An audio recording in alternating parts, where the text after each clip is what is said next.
Actually, Hi, everyone. Good evening. Welcome to the March meeting of Community Board 11's Executive Committee. My name is Jessica Elliott, and I'm the Vice Chair of this committee. This meeting is called to order at 6:36 p.m. Tonight, we are joined by Angel Niskane, this District Manager and Staff Liaison to our committee. In order to conduct an efficient meeting, let's observe a few ground rules. No one may speak until granted the floor. CB11 members, if you have a question about board business or wish to make a motion, please raise your hand and wait to be recognized. Members should not engage in a back and forth discussion. The chair will recognize the next person to speak. The chat should not be used for CB11 business or questions about agenda topics. All such remarks should be made on the record when recognized. Please keep your comments and questions brief and on topic to the discussion. Members of the public, if you have a question or comment about the subject on the agenda, please raise your hand and wait to be recognized. We will now take attendance by roll call. Committee members, please answer present when your name is called. Jose Altamirano. Present. Stephanie Arroyo. Adem Brija. Present. Rosa Diaz. Present. Jessica Elliott. Present. No, sir. John Green. Here. Giselle Malave. Present. Nilsa Orama. Present. Claudia Perez. Asher Rodriguez. Xavier Santiago. Isaac Scott. Jason Villanueva. Good afternoon. Thank you. The agenda for tonight's meeting was distributed ahead of time by the board office and was posted online. If there is no objection, we'll adopt the agenda as stated. Committee members, if you object to adopting the agenda, you may raise your hand and wait to be recognized. Seeing no objections, the agenda for tonight's meeting is adopted. The minutes from our last meeting were distributed to committee members ahead of time by the board office. If there is no objection, we'll adopt the minutes from that meeting. Committee members, if you object to adopting the minutes, you may raise your hand. Seeing no objections, the minutes from the last meeting are adopted. The minutes of tonight's meeting are being taken by myself. We'll move along to our announcements. Are there any announcements? Please raise your hand.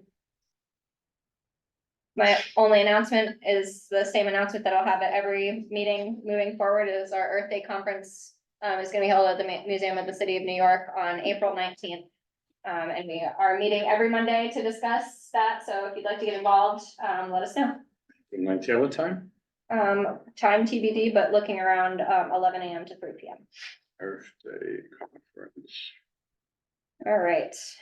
Next, we will move into our first presentation from CCHP. I see we have Michelle on the line. Yes, hi, good evening, everybody. Thank you for inviting me. Thank you for being here. So I'll just get right into it because I'm sure you all have a jam-packed agenda. So I believe everyone's aware of who CCHP is. So we are a community-based health center here in East Harlem. We've been around for over 64 years, and I'll go over our timeline in a second. And we moved into our new space last year, and a couple members of the community board were at our opening, as well as some have come to visit us since then. And we moved and we have a beautiful place, but we've already run out of space and are really excited and have noticed some new services that our patients could really benefit from. So there's a great funding opportunity right now available with the Department of Health, the New York State Department of Health. And we are putting in an application that we're hoping would fund an expansion of our services. And the services would just be primary care services. And our intention is to, again, offer that here in East Harlem. So with our application, the application was originally due like Monday, but they just extended it, so that we're excited for that. But our hope is we've gotten some letters of support from some community partners, and we'd really love to include a letter of support from Community Board 11, since a lot of some of the ideas that we put together for these services have actually come from conversations that we've had with members from the community board. So I guess next slide, please. So just a quick timeline and just to remind everyone our long history here in East Harlem. So we started in 1960. We actually started with New York Medical College. And then in 2006, we moved all of our services. So we do, and just a reminder, we do primary care, mental health services. For primary care, that means pediatrics, adult medicine, HIV treatment, Hep C treatment, women's health, psychiatry, and we also have mental health services, counseling, And we also do addiction services as well. And so all of those services moved into our inside of Metropolitan Hospital in 2006, where we were up until just last year. In 2020, we were notified our lease wasn't going to be renewed. And with a lot of the help of CB11, we were able to find this great location that we moved into at 110th and Madison. The space that we decided to rent was a little bit smaller than what we had originally hoped for, but we were optimistic and we've gotten really creative with sharing spaces, but it doesn't really leave us room to grow our services, which is what we really want to be able to do and offer more services to our patients and to the community. So that's where we are today in 2024, where we're submitting, as I mentioned, this application. And our hope is that we get funded. And then by the end of this year and early next year, we identify a site, which we have a few places in mind within East Harlem that we can add for an additional location and begin construction. So next slide. So just to kind of do a snapshot of what's been happening, especially since we moved into our new location. So in the last year, we served 2,200 patients. 67% of those patients are Medicaid and 21% are on Medicare. And I focus on this number because the idea of this expansion and what we're doing is really we're focusing on a population that don't have access to a lot of the services that we're proposing. For instance, when I go into it, we're proposing some specialty services that normally when we refer our patients to get these specialty services elsewhere, they will be on a waiting list for 3, 4, 5 months. And so our idea is that this is it's a group of the population that really need access and these types of services. So we want to be able to bring it within the community health setting. Also, just to again focus that our intention is just to expand on our primary care services. And that's because while we offer an array of different types of care, including our addiction, 90% of all of our patients do get primary care services with us. So that's really targeting it. So almost all of our patients would benefit from this. And of the patients that get primary care, 53% of our patients do live inside of East Harlem. So again, it's really for supporting within the community for our primary care patients. And since we opened, so in the last year since we've opened, we've had 276 new patients, and of those, 41% have been in East Harlem. Oh, next slide, please. And you'll see on the next slide of the new patients that they're within East Harlem or around Central Harlem or other parts of Harlem, Northern Manhattan. And then also if you see on the other map, how all of our patients are all in this area between within East Harlem as well. So again, really that our intention is to bring these services here because most of our patients live here as well. So next slide. And so just to show what are some of the services that we want to do. So we're gonna, our intention is to get an expansion of our existing license and offer some of these subspecialties. So we currently have women's health. We have a family practitioner that does women's health for our patients, but we really want to expand and offer more OBGYN services, such as family planning, pediatric and adolescent gynecology, pregnancy, birth, sexual health, and HPV and cervical dysplasia. We've also noticed that we've done a lot of referrals to our patients for diabetes and weight management and to an endocrinologist. And that's where a lot of their wait times end up being for months just to get an appointment at some of the neighboring hospitals. So our intention is that we would like to have somebody that works perhaps part-time and be able to offer that service to our patients as well. That's the same thing with the registered dietitian that we're looking to, when we open, have somebody part-time that works with us. We also have care coordination now, but we want to expand on that because we're seeing as we're screening more of our patients for social determinants of health. So that would be what are the barriers that they're facing to care, such as transportation, housing, childcare, job placement, things like that. We want to expand the services and connecting more of that, which is the direction that that Medicaid is going in as well. So we want to offer more of that. we offer currently pediatric and adolescent medical services, but expand on that as well. And as well as our mental health counseling. And that would be counseling for patients getting primary care. That's not the counseling for our addiction services. It's more just individual or child and adolescent counseling. Next slide, please. And then just to sort of understand why are we proposing these services? So a lot of this is conversations that we've had with our patients, surveys that we've done over the last couple of years, looking at our own health data and what are the visit types that we're seeing, what are the screenings that we're doing, what are some of the barriers that we're seeing for our patients to get screened to care, and also when we make referrals outside, how many of our patients are actually following up with their referrals. So if they're not going into these referrals for specialty care, what that ends up meaning is they'll maybe end up in the ER. And so then there's a higher utilization for ER visits. So we're looking at all that data. As I mentioned before, some of this is conversations that we've had with some of the community board members and attending other meetings when we were talking about relocating. There was some ideas that came to us around more adolescent services in the community that were needed, as well as just looking at what is currently here, what are some of the gaps we're seeing, and the health status indicators for this population. So that's really it. I really want to thank you all the time. I know it's hard to get into the executive committee meeting. We really wanted to get this letter to really strengthen our application because, as I think most of you know, for us, we're really dedicated to staying in East Harlem. And not only was it really important for us that we stayed here, but that we have conversations with you all, with community members, to expand the services to make sure we're providing what people actually want and will utilize. We started offering more mental health services at CCHP in the last year, which was counseling and offered more psychiatry. And while we didn't see an increase in our patients, we saw an 8% increase in services. So what we see is that our patients will utilize them because they feel comfortable with us if we bring the care to them. So that's why we want to offer this expansion. So I'm happy to answer any questions that anyone might have about us, any concerns or anything. So any questions? Thank you, Michelle. I'm going to go to questions, but first, when is the deadline for your application?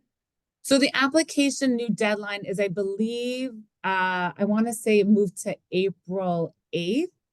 I want to say, so on Monday morning, they emailed an extension. Okay. I think so. Yeah, we'll go around to other questions. I know, for transparency, our process typically is to hear a presentation 1 month and then vote the next. I understand that this deadline is upcoming and it would require us to make a vote today. We just ask that in the future that we provide more space for this kind of thing because it will be, it will have to go through full board as well. Thankfully, our full board meeting is next week, but in the future, like to allow us to make do the due diligence on our side, it would be great if we could have, the required amount of time to go through these processes. Yeah, absolutely. Thank you. I have one question before I bring it around to the team. You said your new location, or your current new location is 110th and Madison. Is that the new building that was just constructed? No, well, no, we are hoping that we would love to take one of the floors of that new building. So we're right across the street where Northside used to be. Okay. So we're on the 4th floor and the 2 floors below us are under construction now. And then we've gone across the street and I've talked a lot with the landlord across the street. I know that they have rented out 1 floor and are in negotiations for another. Okay. So if timing works, that's the one we want to take, but we don't know if it'll happen, but we know that we've identified and looked around that there's some other vacant spaces, and for us to rent, because it's just primary care, it won't be as challenging as it was a few years ago when we were moving our substance use as well. Okay, great. Thank you for clarifying it. So it sounds like you're in the current space and you would like to not expand within that space, but to a second location, whether that be across the street or wherever. Yeah, I mean, unfortunately, we can't expand within we would love to, but they had rented it out while we were in the process of taking the 4th floor. They had another tenant already identified, so.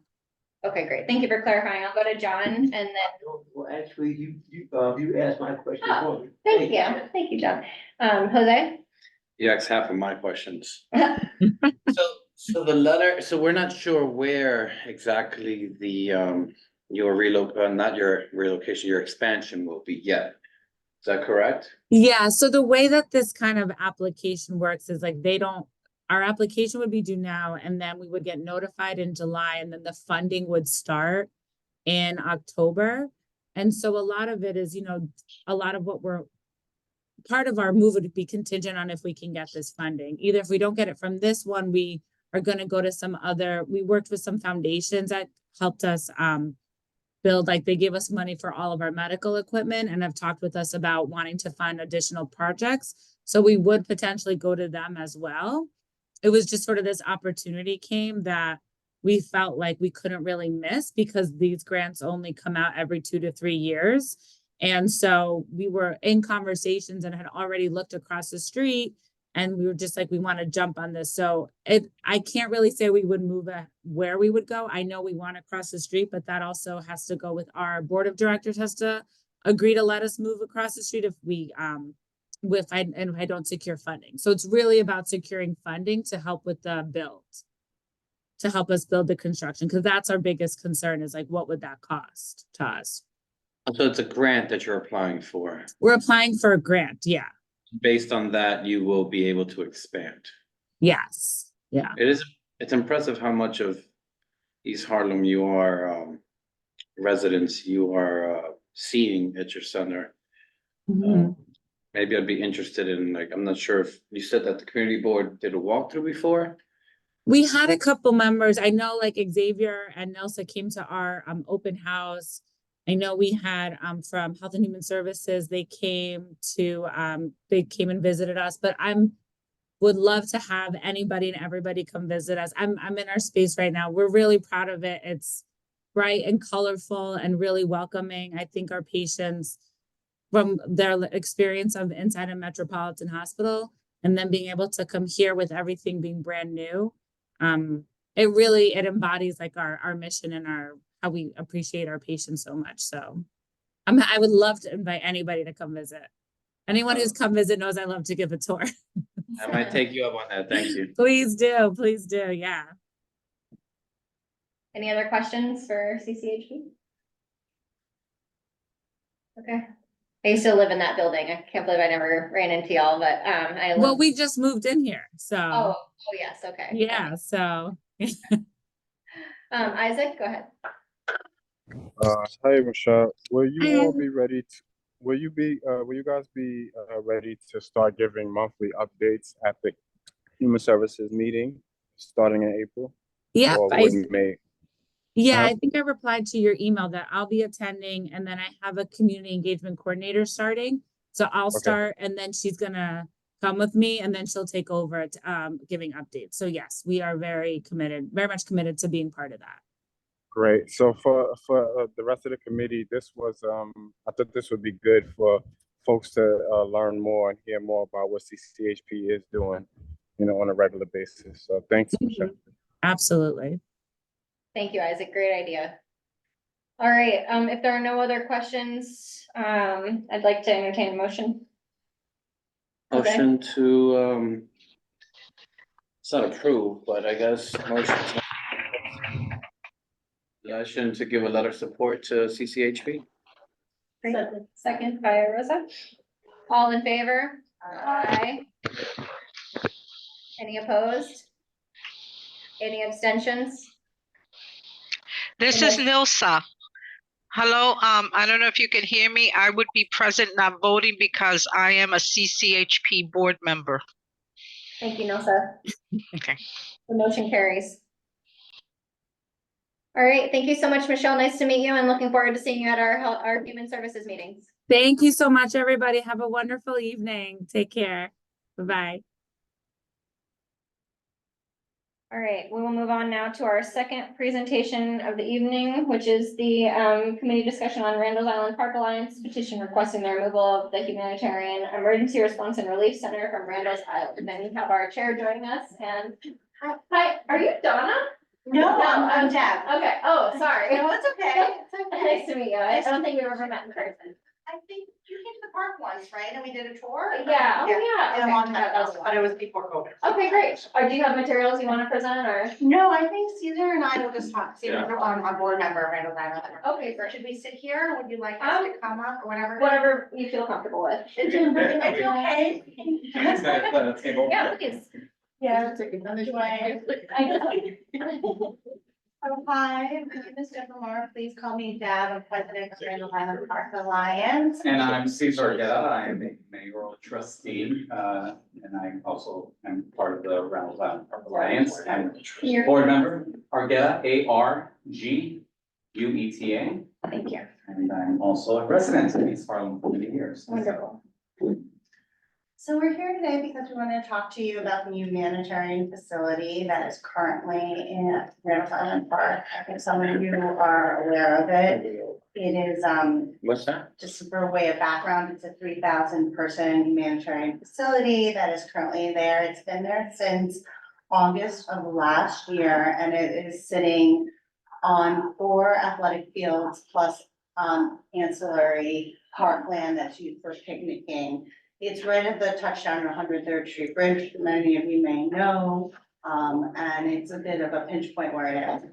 We have been working with the city. We're a public-private partner, first of all, so we have a license agreement with the city of New York to be the stewards of Randall Island Park. We've been around for about 30 years, currently have about 80 employees who do everything from cut the grass to line the fields, do horticulture and pruning, to do public programs and environmental work. We have had a lot of challenges because of the humanitarian facility. When they first came to us, they said that it would be there for less than 6 months because of the crisis, which we totally understood. And we said, we understood it and said, okay, let's do this. But since then, there really hasn't been a plan. And we've gotten a lot of community complaints through one calls, emails, letters about the situation. And so we're trying to figure out what to do because parkland is precious, and especially in New York City, parkland is precious. So we're looking at all of our options, and we've asked for the community to give their feedback by doing this petition. So that's really why we're here tonight. We really want to get your feedback on the situation, answer any questions that you may have. And that's, I think, really it. Yeah, and I just think, I think some of the things that we're open to discussion about is just really the impact also on the community as a resident of the neighborhood and then, a partaker of the board, and I frequent the park a lot, I've really been able to witness the decline, especially of some of the areas. And I don't know if many of you frequent the park and the pedestrian bridge, but, just even small observations from just unhealthy practice and unsafety practices, mopeds being driven all over the pedestrian placeway, a lot of e-bikes, I think, as a result, also NYPD has had to step up. I think, I want to say last fall, there was a crackdown on a lot of those e-bikes and a lot of the mopeds. You probably also saw some of the headlines last winter about the safety concerns as well. I think there was an individual who was stabbed. Unfortunately, I believe one person lost their life. And I just think that from my perspective, it's really a safety concern. It's a safety issue. And I think that with no long-term vision and no long-term plan, it really does seem like the city is just really setting us up for a disaster, right? And we know that, in any circumstance where you put a lot of people under these certain conditions where, I believe now there's a curfew, they have security, we see people now packing up daily and taking their personal belongings with them. It's just not setting itself up to be something that's safe and something that is sustainable. And so we really do value community input, like Deb said. It's something that we're very, I think the board itself is always open to working with the community and hearing from patrons, but I think this is something that if we don't start discussions on, I feel that, unfortunately in New York, the can might get kicked down the road with no real solution or plan in place. The other thing I would add before we open up to questions is that we did go to City Hall on January 8th and we met with Deputy Mayor Joshi, Madam Borough President Levine, as well as the Parks Commissioner Sue Donahue. And we discussed the situation. And we asked for a plan, not for immediate removal, but for a plan. And when things might end. They initially, had a MOU with Parks, City Hall and Parks to use parkland, which everyone acknowledges in parkland. For 6 months, from August 8th to February 8th. And when we went in January, they said they didn't know what they would do, but they thought they would extend that MOU. They did indeed extend that MOU through August 8th, so That's that's an MOU. a memorandum of understanding. Thank you. Almost like a contract. And so they said they would be there till at least August 8th, and then we said, well, what about after August 8th, and they said they had no answer for us. So this is the situation where we're at, where we know it's going to be there for over a year. And what is next? And there is a process for alienating parkland. And there is a process where the city is supposed to have city council decide if there's a home rule. And then they're supposed to go to the New York State legislature, get approval to alienate. And if they can decide if it should be done, and if there should be mitigation, if there should be things that come back to the community because they used their parcel of parkland for this, and none of that was done. We really tried to work with the city, we really tried to work with City Hall to figure it out.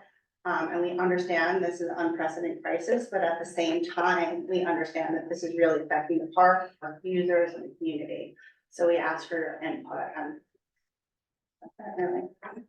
Thank you both for coming to voice your concerns. I know with the chair of the Environmental Justice Parks Committee, we've been discussing this with Donna over the last couple months, and I think we should discuss and can pass it over the chair. But I have a question if just to kick it off. You mentioned that so the petition is specifically asking for the removal of the facility, right? Yeah, we'd like process, that's the thing first and foremost, so even before removal, we would like there to be the process, we would like city council to weigh in as they're supposed to. And then if they do indeed need to use this piece of land, parkland, for a longer purpose, they really should do what is required and get the New York State legislator and those who represent this community to weigh in. It shouldn't just be done unilaterally, is our position. Right, and sorry, just along those lines, the alienation of the parkland would be like ensuring that would almost be elongating the problem, right? Because then it's like Well, they're gonna take it for a longer amount of time. You don't know, they could say, okay, we're going to quote alienate it for a year or 2 years or 3 years, but at least there would be parameters around it and we would know. Right. I don't wanna see it alienated, right? I want to see the whole problem resolved and people be taken care of, and we don't have to have this temporary facility that is really challenging for everybody, right?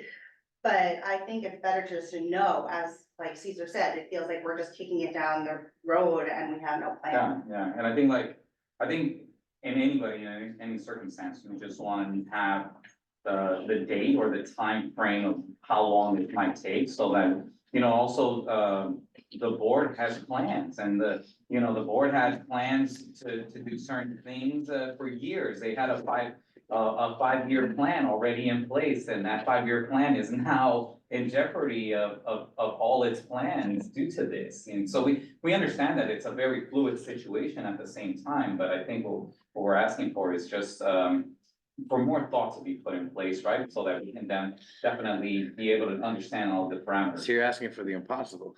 Well, I don't think to have From the city, you mean, right? Well, I mean, yeah, I mean, like all things, right? But there should be, at least to what Deb is saying, there should be some legitimate process put in place, which I think some of it was a bit circumvented because of the fact that it is an emergency. And we all understand that in emergency cases, everybody in the community is rallied to pitch in. And I think that RIPA has definitely done that.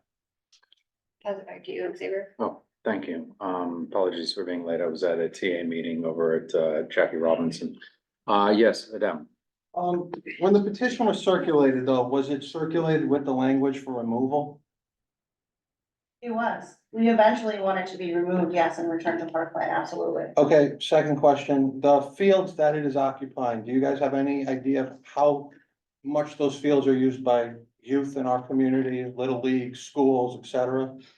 I don't have it on me right now, but I know over 200 schools use those fields. From this community? No, not from this community, from the entire city. Well, right, so my concern is from this community. See, my thing is just.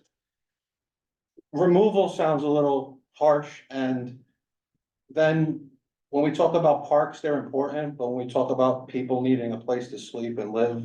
And stuff, that parks don't sound as important to me. And then what's most important to me is the kids in my community and this, and so, you know. The rest of the city doesn't care about Harlem too much, but now when it comes to some fields that they like to use, then it becomes important to them, and so without those. Without knowing what impact this is having on our community, because I'll be honest, I walk that way, I walk on the pedestrian bridge. I never don't feel safe. I've been in this neighborhood my whole life. I would say there are blocks you walk on in this neighborhood that feel just as not safe. The moped thing, I agree, but let's just be honest. That's not just a problem over there. That's a problem throughout the city. I mean, so, you know, I don't think there's anything unique. I used to walk on the bridges to go over the Triborough to Randall's Island 10, 15 years ago. And there were people doing drugs and stuff on the bridge, and it didn't feel safe then either. So nothing here sounds that unique to me. My main concern is that there might be too many people in one place, and that's not good for anybody. And I think that this community, including Randall's Island, maybe we're shouldering more of this than we should be. I just don't love the language about saying to remove it. I would be more open to saying to figure out, you know, where other parts of the city can maybe take on that they haven't, and you know, if New York's a sanctuary city, I guess we all gotta do our part, so I agree to an extent that it might be excessive. My concern is, I think maybe the harshness of removal as opposed to saying, you know, de-escalating, whatever, and I agree with you on timelines, because, you know, you can wake up 10 years from now, so I hear both sides, but, you know, I think it's a sensitive topic. Angel. Thank you. Deborah, you mentioned 4 fields. Do you know off the top of your head what the number of those fields are? 84, 83, 82.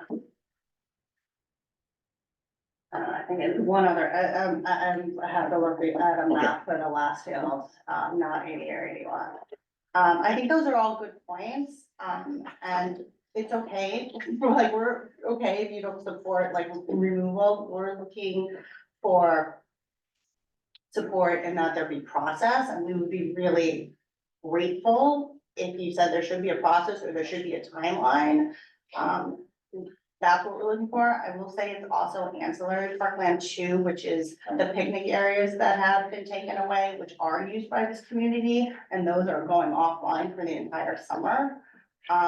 So that's a challenge there too, I would say. Rosa, Thank you. then Jose. Thank you. I am a member, like go there every summer, we go with the color class of families.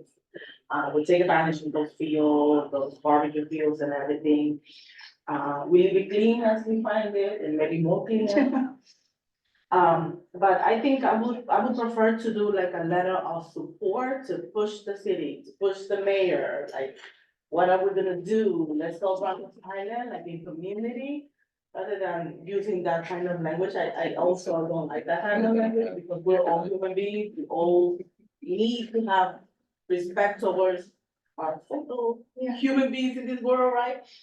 So I think I would prefer to do like a letter of support. What are we doing, mayor? Let's go, you know, like, city, wake up, you know, is it gonna take 30 days? Is it gonna take 3 months?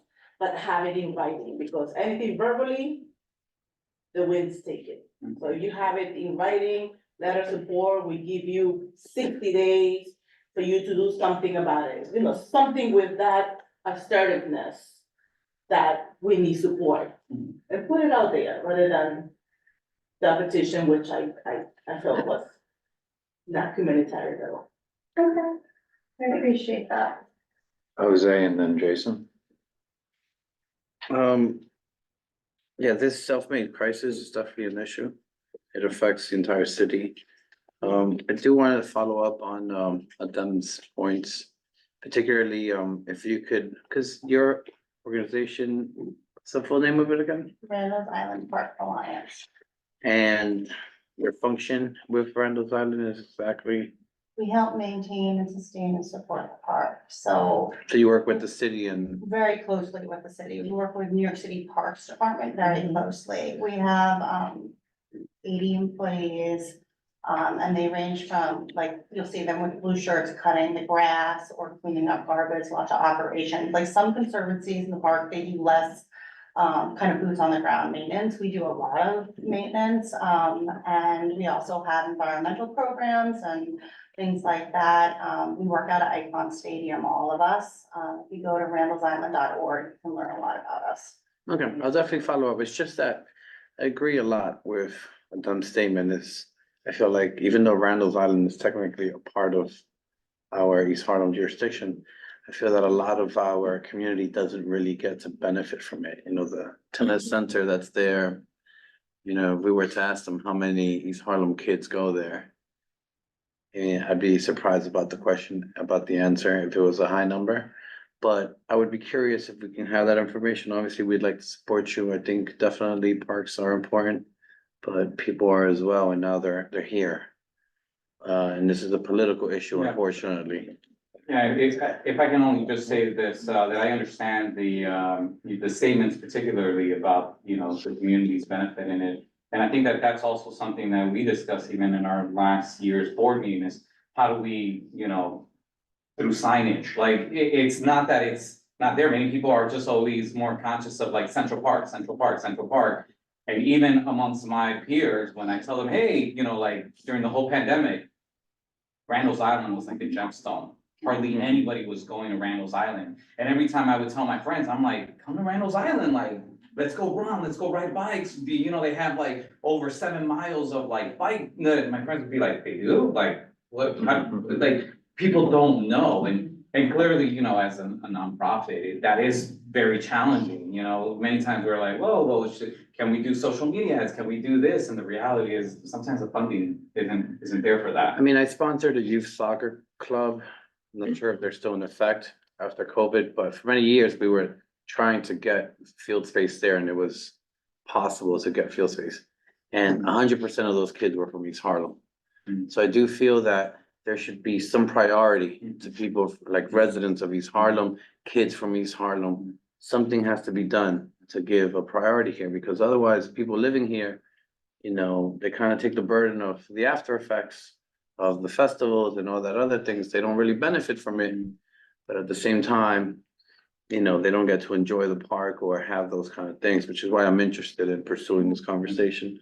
Yeah, and I'll say we have a lot of free public programs that we do, and I do think the community really uses those programs and values the programs, and we do a lot of environmental education. We have over 10 people who are solely dedicated to education and programming, and over 90% of the schools that go there is from East Harlem, South Harlem. So we give priority to those schools before anyone else for those field trips and things like that.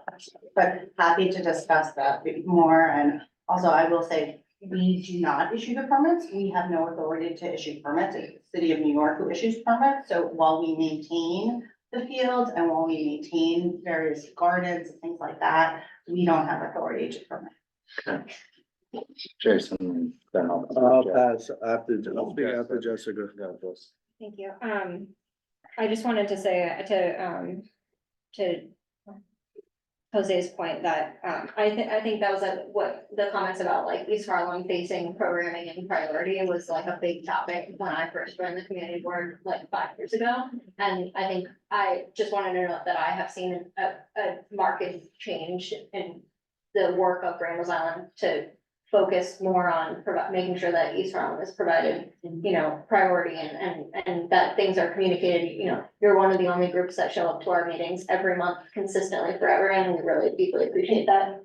I do think that there are certain areas where that could be improved, like when there are, you know, these big like providers that come in with like, you know, really expensive events that would be harder for the people in our neighborhood to attend, that it would be great if like tickets were set aside and provided to the community to be able to experience those kinds of things as well. But I do think that y'all have done a good job in like helping to make sure that the community is connected to the work that you're doing.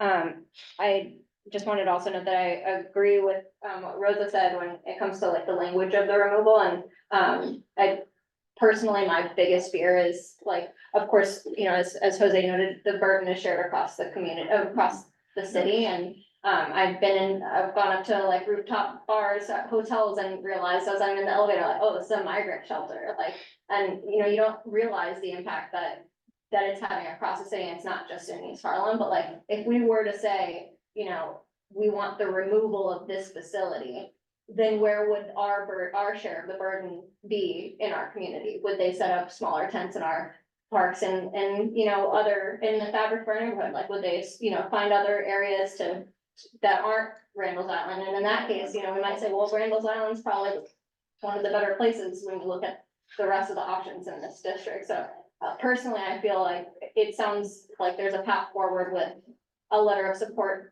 to push the city for a process and a timeline. And less, I think for me personally, like would be about the removal and, you know, relocation of it at this time, but that's my personal opinion. Okay. Thank you. Thank you. Jason? Do you want to respond to that first? Or you No, good? it's okay, thank you. Okay. I think everybody touched on a lot of points and, you know, we're giving you a lot more questions than answers, so I'm gonna try my hardest to provide you some answers. You guys wrote a petition. Are you looking into setting up a community forum to have this general discussion with the constituents of the district?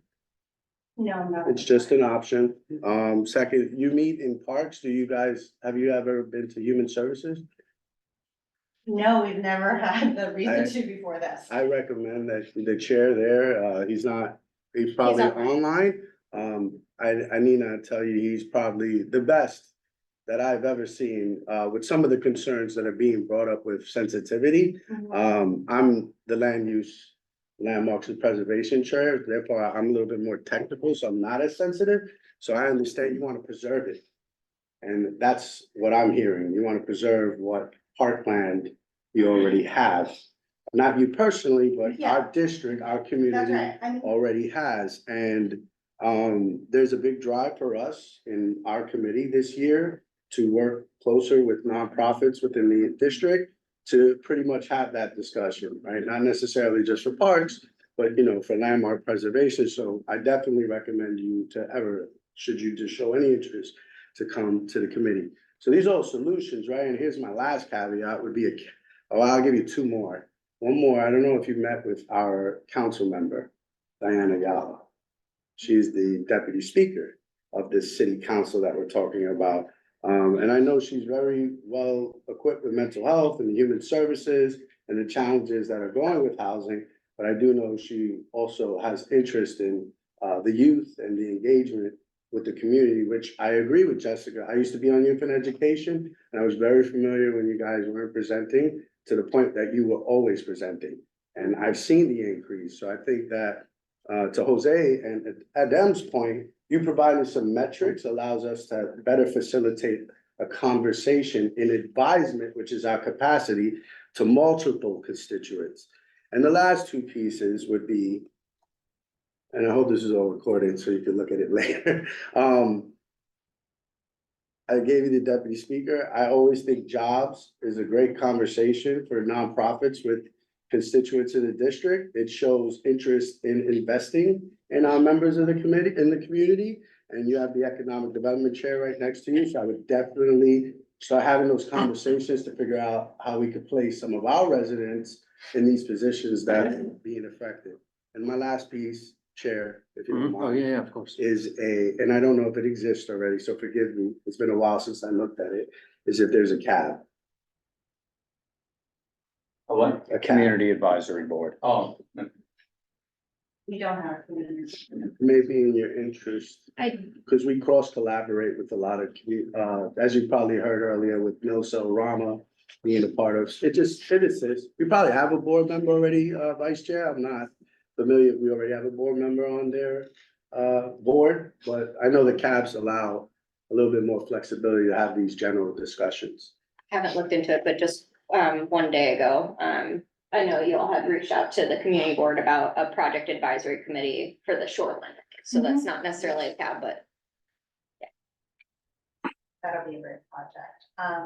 So I try my best to give you solutions as opposed to questions, because I know appreciate the that. concern. Thank you so much. On the job front, we do have members of the community who work for us in those 80 positions I talked about, and I could get stats. Excellent. So we are an employer.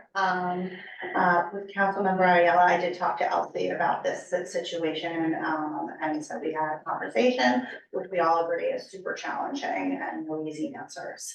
And that there was no process. And let them speak for themselves on that. So I'm absolutely making those conversations.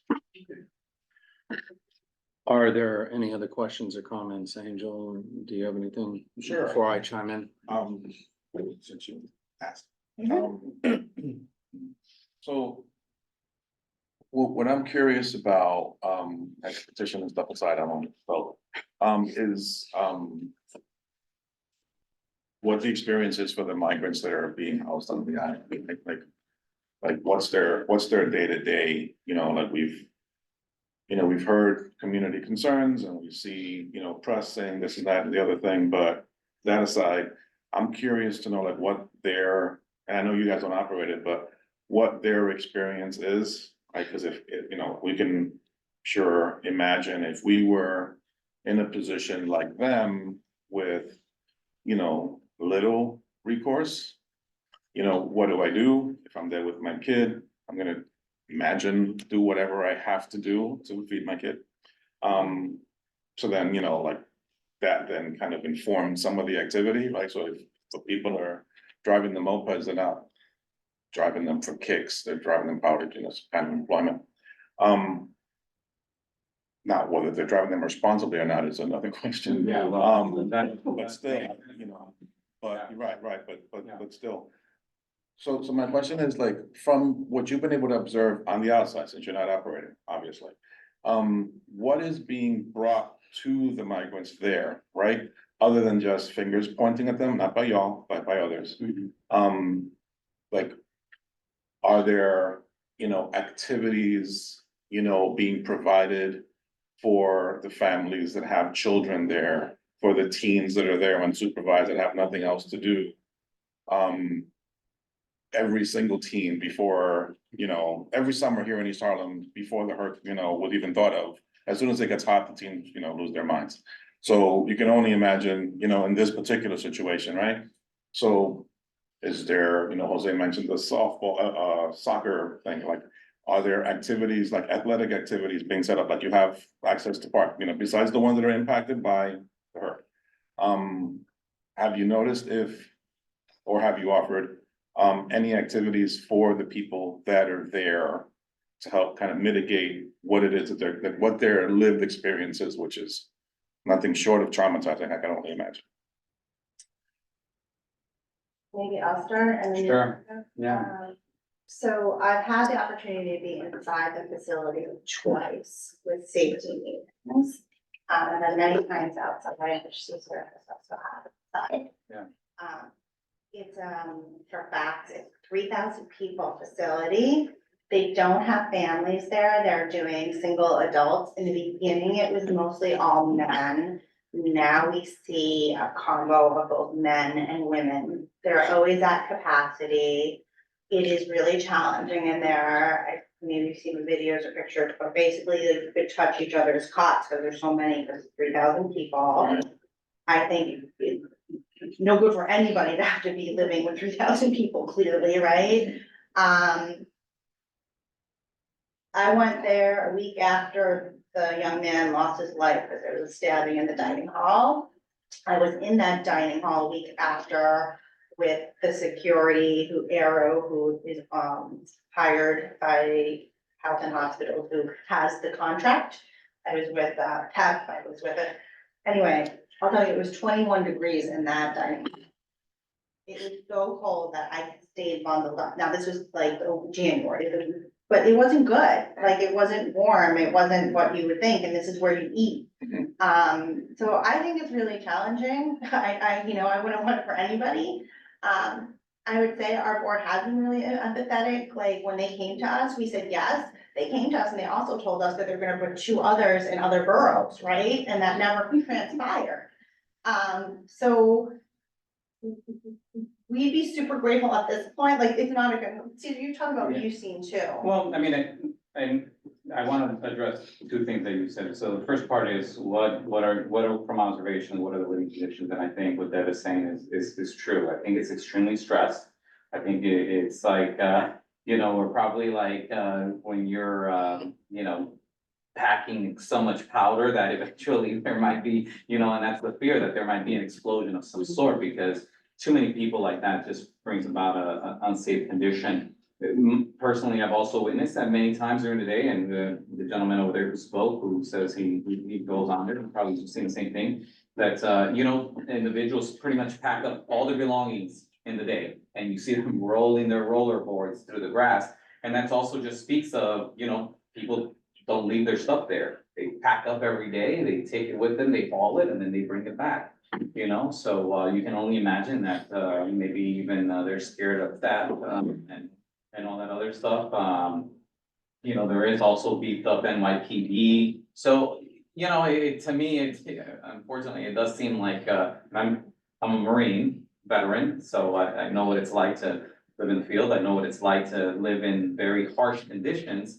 But it does remind me of almost a compound, and I will say it like that. It is a compound that is highly restrictive, and it has a lot of barriers and limitations. Now, that said, that was the first part. The second part is, has the board thought about programming for families? I don't think, that at this point, it's even crossed the mind, just because we have no plan in place. I think if we understood a little bit more about, like, hey, if the numbers were even to be reduced maybe, and we knew that there was about 1,000, maybe we could even think about stuff like that. It's like, hey, we know we're gonna have 1,500 people for the next 3-5 years. How can we start incorporating that? I think also, as everything becomes reactive, human beings, like, we don't have the headspace to even think about certain things, because all we're doing is now everybody's now in survival mode. Everybody's now in this mode of like, well, what's next? What do we do? So there hasn't been enough time to even think proactively, like, okay, let's be better neighbors. They're gonna be here for 3-5 years. We're gonna have about 1,500 to 1,700. Let's really start having that discussion. And I think that we're open to having all sort of conversation. But I think there has to be a starting point to be able to have that. And we hear you all loud and clear about, maybe perhaps some of the language was a bit harsh, but the intention isn't that, right? The intention is really just trying to, get the city to actually react and partner and be a better partner. And I think that that's really where we're coming from, but thank you so much. Yeah, so thanks for that. And it's because of our experience with the city. Yeah. That, the city acts when it wants to act. Correct. Right? And you're gonna blink and it's gonna be hot. And you're gonna have 3,000 people in hot weather, right? So like you were talking about the powder keg, right? That's gonna be a couple weeks from now. So I would advise, if you all haven't already, since we don't have the answer that you're asking for, and that you deserve, frankly, that we all deserve. Pending a clear answer, I would strongly suggest starting to draw up some kind of plan to say, to engage with folks there, offer them something. I understand that, you don't know if it's gonna be 3, 4, 5 years, but you do know that next month, more than likely, that'll be there. Just based on all of our collective experience with the city, like, they move when they wanna move. And to expect that they're gonna snap their fingers and move 3,000 people without having another location, to put them over another location that, let's be honest, is weak politically, right? There's other communities, you couldn't bring 10 migrants, right? Or the entire neighborhood would be like, people, there's no way. So given that, that's not to say to abandon all hope, not at all, but just that it's more than likely that they'll be here in a couple of weeks or in a couple of months. I would suggest, and this is petition aside again, coming up with some ideas on how to engage in like a meaningful way, just to try to temper some of the temperature, you know, to temper some of the tension that they and you and the visitors to the island are gonna be experiencing once it gets hot. Okay. There are no other questions. I'm gonna weigh in now because it's something so to some of the points raised by our members here, and I appreciate your presenting here and coming in person, and to our other committee members who've weighed in. So when it comes to the fields being used, I do know that a lot of programs, schools and after-school activities do use Randall's. And I know this because my sons do, as do a lot of other people I know here in the community. So that it is in use. I have heard from a lot of the families and the mothers, especially wheeling across. It's mainly the e-bikes that are concerned, and the mopeds. That's the main, just the way they're driving. That's really what it boils down to. I'm 6'3", just shy of 200 pounds. But still, like, I've almost been hit a couple times, and I was just there on Tuesday, taking a walk over with my family. Not everyone is like that. There are some that are completely respectful and like, excuse me, you know, and they just move right along and they just want to get back and forth. So I think again, you're dealing with, as it was alluded by some members, kind of a potential high tension environment right now. There's no one with the settlement with the court, with it going to a 30-day rule, that's increased a lack of predictability. I think when it comes down to the conditions there, and having witnessed it, and I encourage our members to all take a walk. They have, after they've been told to leave, there have been other tents set up around the area. They've been leaving excrement in containers, which I think you've expressed have been picked up. It's been happening at Tompkins Square Park down in the village as well. These are issues that the city is bearing unfairly, mind you, because of lack of or inaction from the federal government. The component to talk about our issues when the city's difficulty is the weighting of it all. We had this announced in August of last year. I made personal overtures to the mayor's office to allow us to come. Every elected under the sun, no community board was invited at all, and was rebuffed, and I had to get feedback from CAU directly. And even then, no one was there yet. We have, capacity 3,000. The one that comes closest is Floyd Bennett, and that's at 1,700. So we're almost double that. We have made the formal request to the mayor's office to ask about the 52 community district appropriation and where they are in disbursement. CAU, as of today, does not have that information. They are just given the borough-based.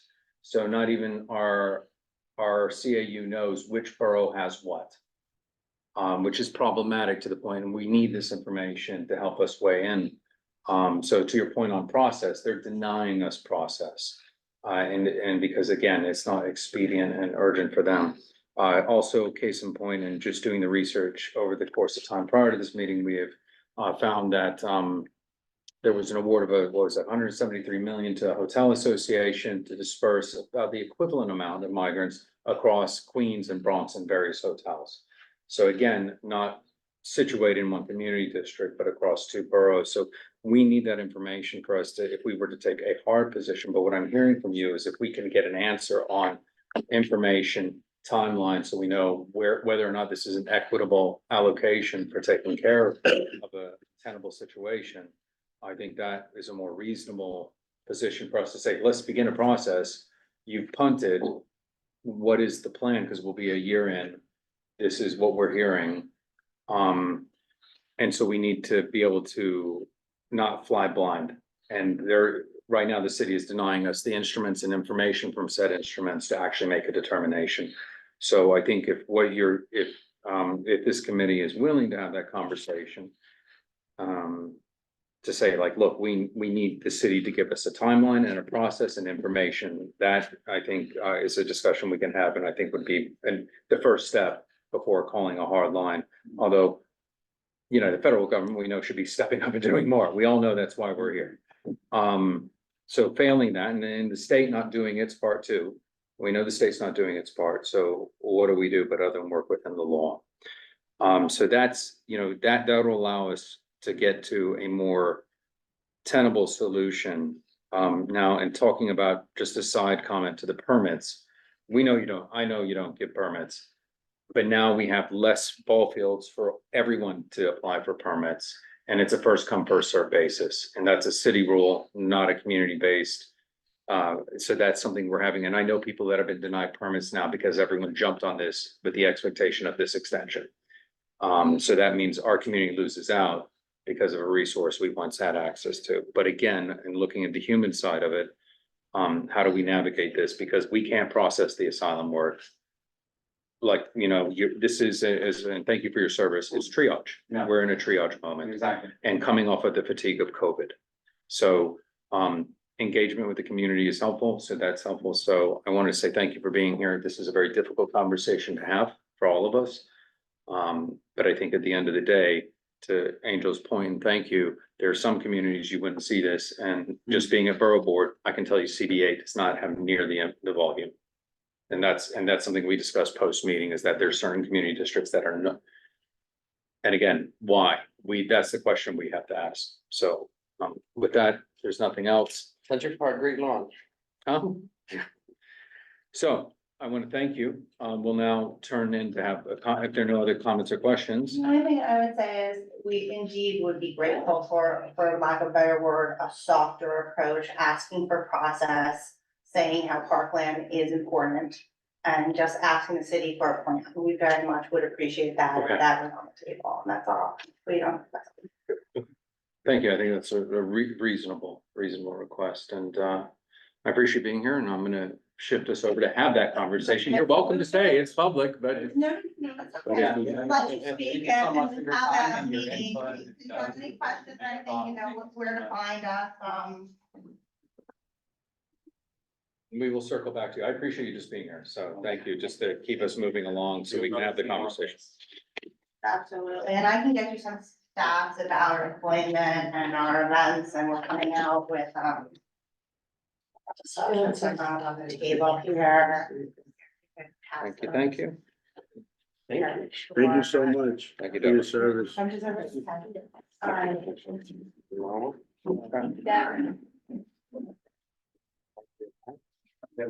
Thank you so much. Have a good evening. So thank you, everyone. Apologies for being behind. Was over with Miss Birdie Glenn and Jackie Robinson and Loretta. So one of our board members was there because she's the treasurer. How does everyone feel? And now it's open for discussion about us taking a position, calling for the information, like requesting the information and requesting what is their projected timeline? How do people feel about that? Let's kick it off. Once we change the language to something softer, like everyone has suggested. And there also be language of what you mentioned in terms of CBA and just the disparity of like, or we do have some information, right, on like where the concentration of the migrants are. So can we also add in the language of like why they aren't better spread out throughout the boroughs? We can include that. Absolutely. Yes, definitely. I agree with that. I think maybe an even better way to phrase that, so is that the concentration's leading to issues, not just for us, but for the migrants themselves. I mean, I agree that the living conditions, no one's benefiting from an over concentration anywhere, and so I agree with that, but I think if we say it that way too, it doesn't make it look just like it's a tit for tat thing, when I don't blame us for feeling like it should be, but I just think we should always look like at least we're taking the higher ground to how we say things. Just writing some notes real quick. Jason? Agree, being a district of a community of migrants, I think it's very interesting to have this conversation. Fairly and justly, they did tell us August is their extension, is what I heard. I don't necessarily see a rush or necessity of rush from our 60-day review process whenever something's brought to the table. I heard a lot of committees, I heard a lot of recommendations that we provided them. I would think unless someone heard or knows something different, with strategy or process that they could go back to committee. They can draft something and they can present it to committee. So then that way we can support what it is that they're requesting as opposed to us acting on their behalf. So this was presented to us last month, and was forwarded to us from Parks.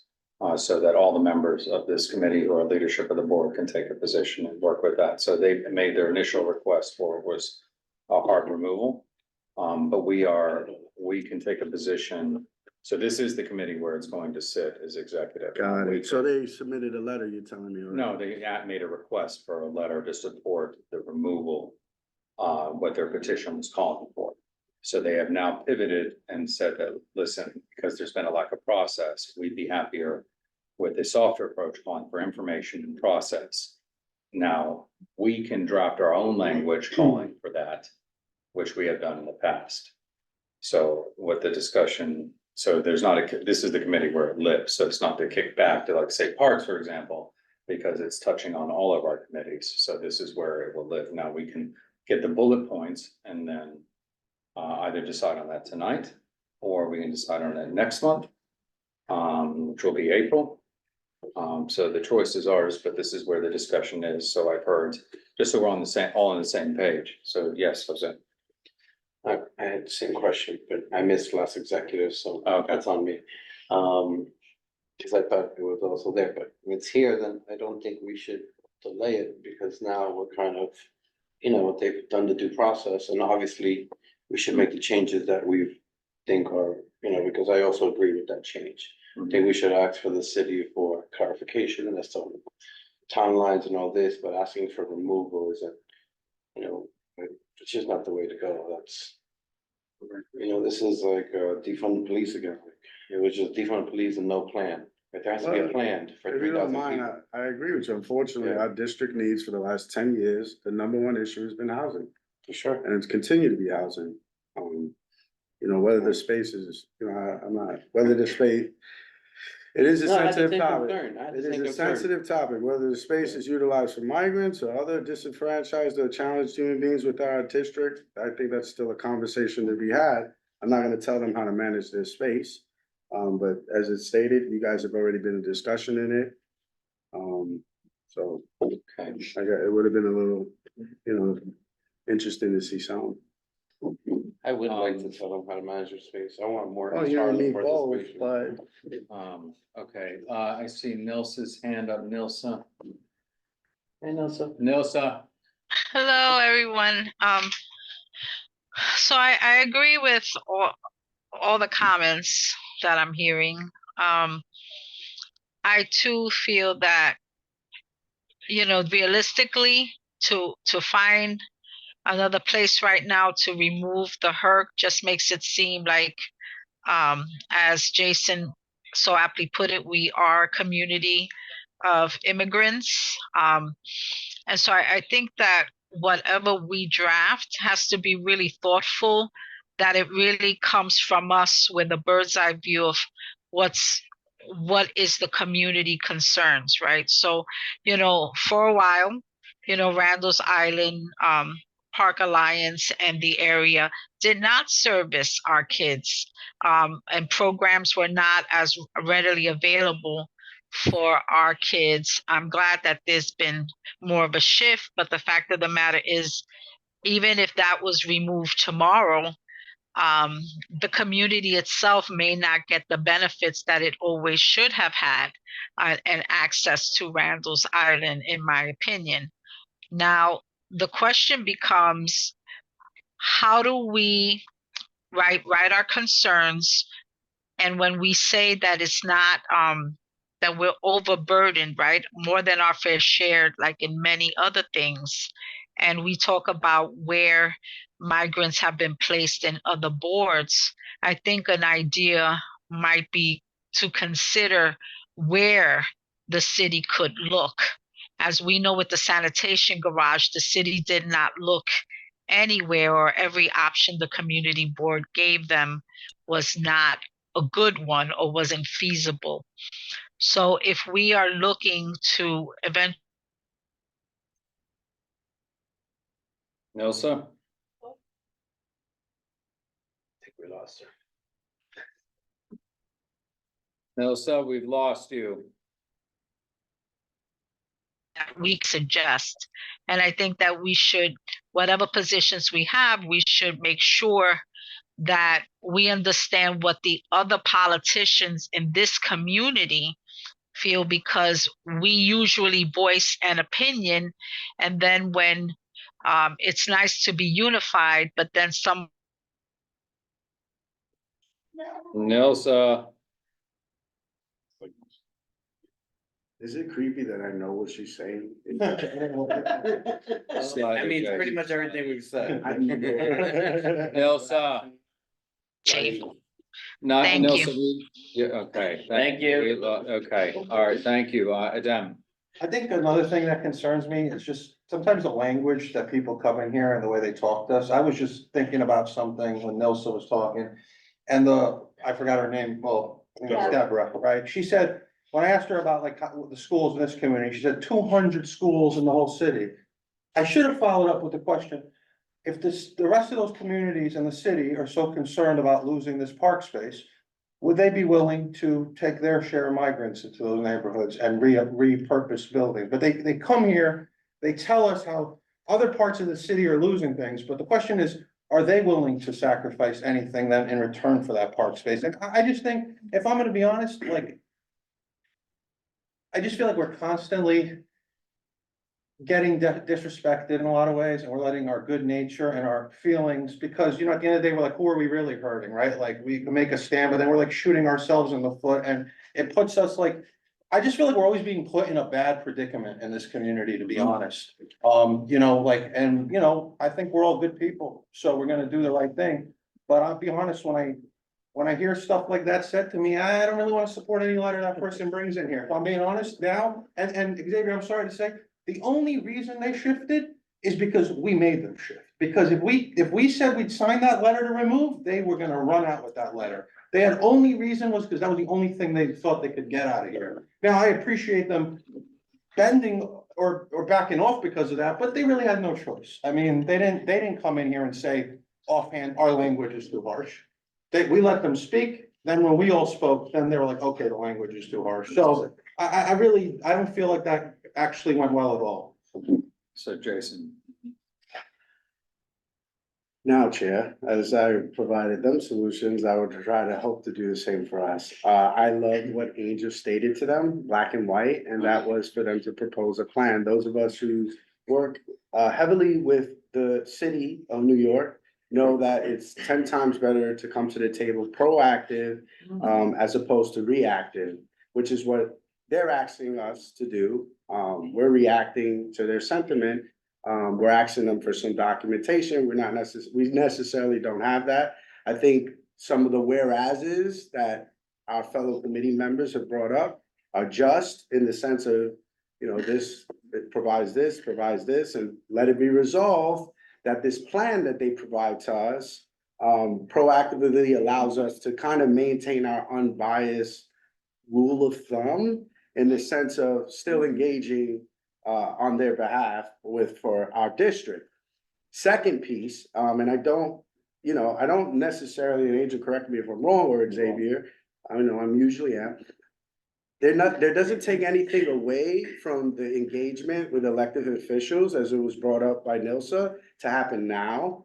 You are the chairs of the board. I would recommend that type of conversation start happening in unison, so it's not necessarily, you might get the true answer, you know, where they'll tell you it's gonna be there for 5 years and we have these other plans, and then let's start having that conversation. But yeah, my 2 points is I really love Angel's idea of them proposing a plan, requesting the timeline breakout, and I think that would justify whatever request for information that we're asking for, because I don't really hear support and or resolution from what we're discussing.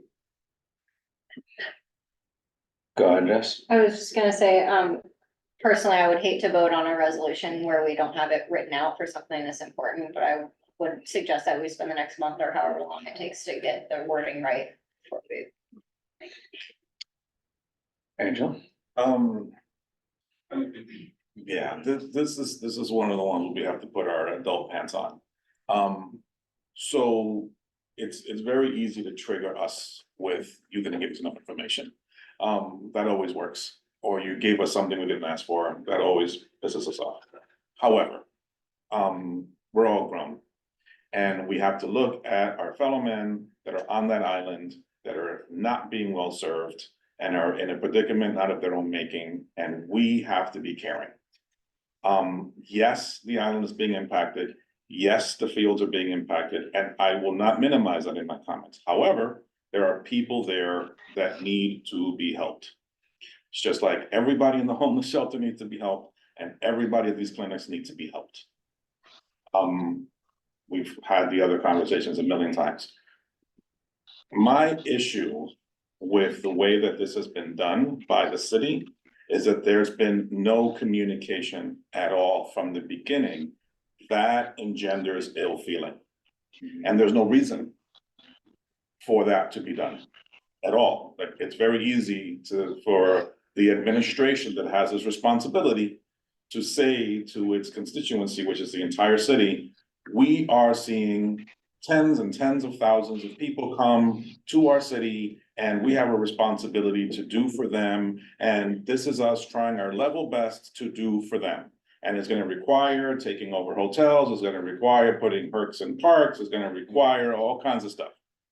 If you say that from the very beginning, it lands better. With some horrific people, no, but we're not those people, right? That's their problem. They can figure that out with, whoever they pray to. We have, the obligation, I feel, to say to the administration a couple of things. One of them, what was laid out before, what is the plan? What are you gonna do with this? What are you doing for those people? I put it to these folks, they didn't answer. But it's, they could have answered, but it's not their responsibility. It's the city's responsibility to answer to this community. We have this facility here, this amount of people, we're offering the following, this is what we're coming up short. Can you help us, community? Because while they're there, they're part of our community, whether we like it or not, right? So we have to try to help the people in our district in every instance, right? That's why this entity exists, right? So what is on offer there? I've heard other community boards talk about how people in their communities have organized to volunteer to aid at the different migrant shelters in their communities. Now, I will admit, I spend too much time sitting at my desk, so maybe I didn't hear this. And maybe someone didn't email me or call me to tell me, so I'm ignorant of whatever the community is doing to aid the people that are at the migrant shelter. So if a lot's being done, please tell me and, save me from my ignorance. But until that point, I know I've heard of nothing being done. And something should be being done where this community is better than that, right? Like some of you all have said, it's a community of immigrants and migrants and all kinds of, people put upon, it's just the history of the neighborhood. Fine, yeah, okay, so we're tough for it. But we can look to the next person and say, okay, look, I can offer you a coat. I can offer you some shoes. I can offer you a bed. I can offer you some computers. I can offer you a meal, like was done during the pandemic, right? All kinds of stuff. If it's already being done, let's publicize that more. And if it isn't being done, let's start doing that. And if more needs to be done, let's try to organize to do more. Because while they're there, they need the help and we should be trying to help. That's not to let the city off the hook. The city has to communicate to the community, has to say what they're doing. They just have to. We do not know, other than anecdotal conversations or off the record conversations, how many communities have, which communities have how many people, right? We can make good guesses because based on history, some communities kind of like never bear any brunts. But we also didn't have a whole bunch of, the congregant shelters weren't, during the pandemic, that wasn't resolved here because we don't have hotels. So like the Upper West Side, which, we would have assumed before, never got, never had to do their fair share, certainly took their fair share during the pandemic, right? Because they had all the hotels. But here we are. So as we're asking, and those could be our first asks. What the hell is going on? What are you doing? When are you getting out of there? Should be at the top. But then also, what can we do? And we can also say to the city, we need you because I've been there, Xavier's been there, I have not been. Xavier's been there, this person's been there and have observed. The people that are out of their 30 days, there's been an uptick in reported, excrement all over the place, as was, commented before. Well, then people need facilities. So maybe you're not giving them a bed because of your shelter thing, but you have a heart, you can hire a, porta potty very easily and set them up and do something. Don't just leave people, out, for the elements to like do what they will with them, right? You already have shelters on that island where people are not being served the way they should be served.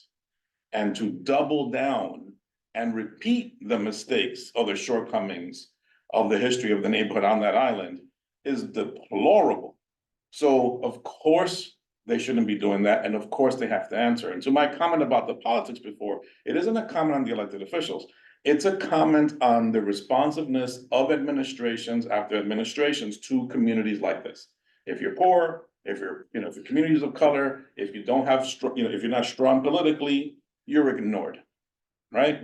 Like you can be whatever color you want on the Upper East Side. It's the money. So the money is not gonna put up with it, right? Here, they know damn money. So, they don't have to answer to nobody. There's no fear that they're gonna lose the electorate in East Harlem. So they're like, I'm gonna try not to curse, forget them, right? And then that's how we end up then having to deal. So that my advice is, hit on all those points, but also demand the rest of it. And then collectively, let's try to figure out like, what are we doing? What can we do? Because we're the ones that are gonna have to live with it. Whether it's here another week or another year, we're gonna have to live with our new neighbors. And if conditions are being affected in any way, shape or form, negatively or, not optimally, then, we should be stepping up for them and for the community, right? I think it was them that said, it's not just them, but it's also on the other side. So it's all of us together. I'll shut up. Thank you. Thank you, Angel, for that. I saw Nels's hand up, but I guess it's down. So thank you for your comments. I think the issue is we have now with the addition of 3,000 there, last in 2021, the census data, we were just over 123,000. So that puts us 125,000 here. Equally so is looking at how we care for those across on the island. We have to listen to the residents here. And we also have to find a tenable pathway forward. I think that the issue here is that, to Angel's point, and something we've expressed numerous times over, is because we don't have the higher degree of socioeconomics, they think they can just get away with it. I think very importantly, and something that the fact that CAU, and I have an email here that was forwarded by Angel from our community affairs unit, that as of February 29th, we had over 64,400 migrants currently in our care. From the 25th, there have been over 179,800 asylum seekers that went through the intake system since spring 22. They have opened 217 sites, and it's not a total number of asylum seekers in New York City. It does not include people who are staying with family, friends, and networks here after being connected. So we don't really have a good grasp on what the total share is throughout the city. Speaking to CAU today, they don't even have a good idea of breakdown citywide currently as a snapshot, and that's held at the highest level with the deputy mayors. Just like with other requests that we have put forward, and we have found, having initiated FOIL requests, they do have information and they purposefully withhold it. That is a problem. Other community boards, again, back to higher socioeconomics, can get that information. Does it preclude us from taking a position and making a request? No. So I guess the question we have to ask ourselves is, what do we want to find out first? What are the requests we want? Right? As for a process, I think, Angel, and correct me if I'm wrong, to your point, you were advising them to figure out a way to live and work together as you enter into the summer with RIPA and the HERC. That was the recommendation. So as I understood, I just want to make sure I understood correctly. Thank you. Yeah. We're not there to determine their process. They came to request us to take a position and at least find out what we're doing. What is the city going to do? And then the absolute candidness, when I was at Jackie Robinson Houses, which is on 129th in Lexington, Bertie Glenn asked, what's going on over there? Now, she's the longest serving TA in NYCHA, to our knowledge. Forget how many years, 40 plus probably. So they're having issues over there as well. Wagner is. So again, as we try to clean up the mess of the federal government and help be better partners to the city, the question we have to ask ourselves, and I think there are groups, to answer your question, that are doing activist work from in this community and outside. In fact, I do know because I was given pairs of socks to distribute. So that was one thing. So just pinged in my head. What do we want to find out? And I see your hand up, Neil, so just give me a moment, please. We want to know what the distribution throughout the communities have been, just a basic accounting to understand. And then what is their next steps come August? I think those are reasonable. I have a question. I understand that we're a sanctuary state, and City. the city. Yeah. So then that doesn't apply to the state, so the state cannot carry any of the burden of these migrants, because, I mean. I think the needless to state as say- well. Then the Right. state is not, we're a sanctuary city. The state is not a sanctuary state because other cities have pushed back on for redistribution of migrants. It's been a voluntary basis in other There's cities. just so much more space throughout the state versus just the city, so if people can stay within, the jurisdiction of being a sanctuary state and stay in New York State, but just distribute them in, other areas throughout the state, I think then none of us would be able to carry so much of a burden if we can, what it said, I believe what she said was there's no families on Randall's Island, it's just Yeah, single. Single men, and then there's a mix of women. So then maybe there wouldn't be a concern of taking kids out of school and there wouldn't be a concern of taking kids out of school and that. I think it would be easier to move these people, off of Randall's Island. Or a portion of the people off of Randall's Island, and if it's allowed, maybe we can find out if they can be distributed throughout the state. All right, Nilsen, then John. Hello, Xavier. I just wanted to touch on something that you mentioned. You mentioned that obviously in certain neighborhoods with higher socioeconomics can get information and we can't. Has there been a conversation among the boards at Borough Board to altogether uniformly draft a resolution or to find for the boards to individually try to get information in terms of placement of any centers or anything within their community that we could potentially collate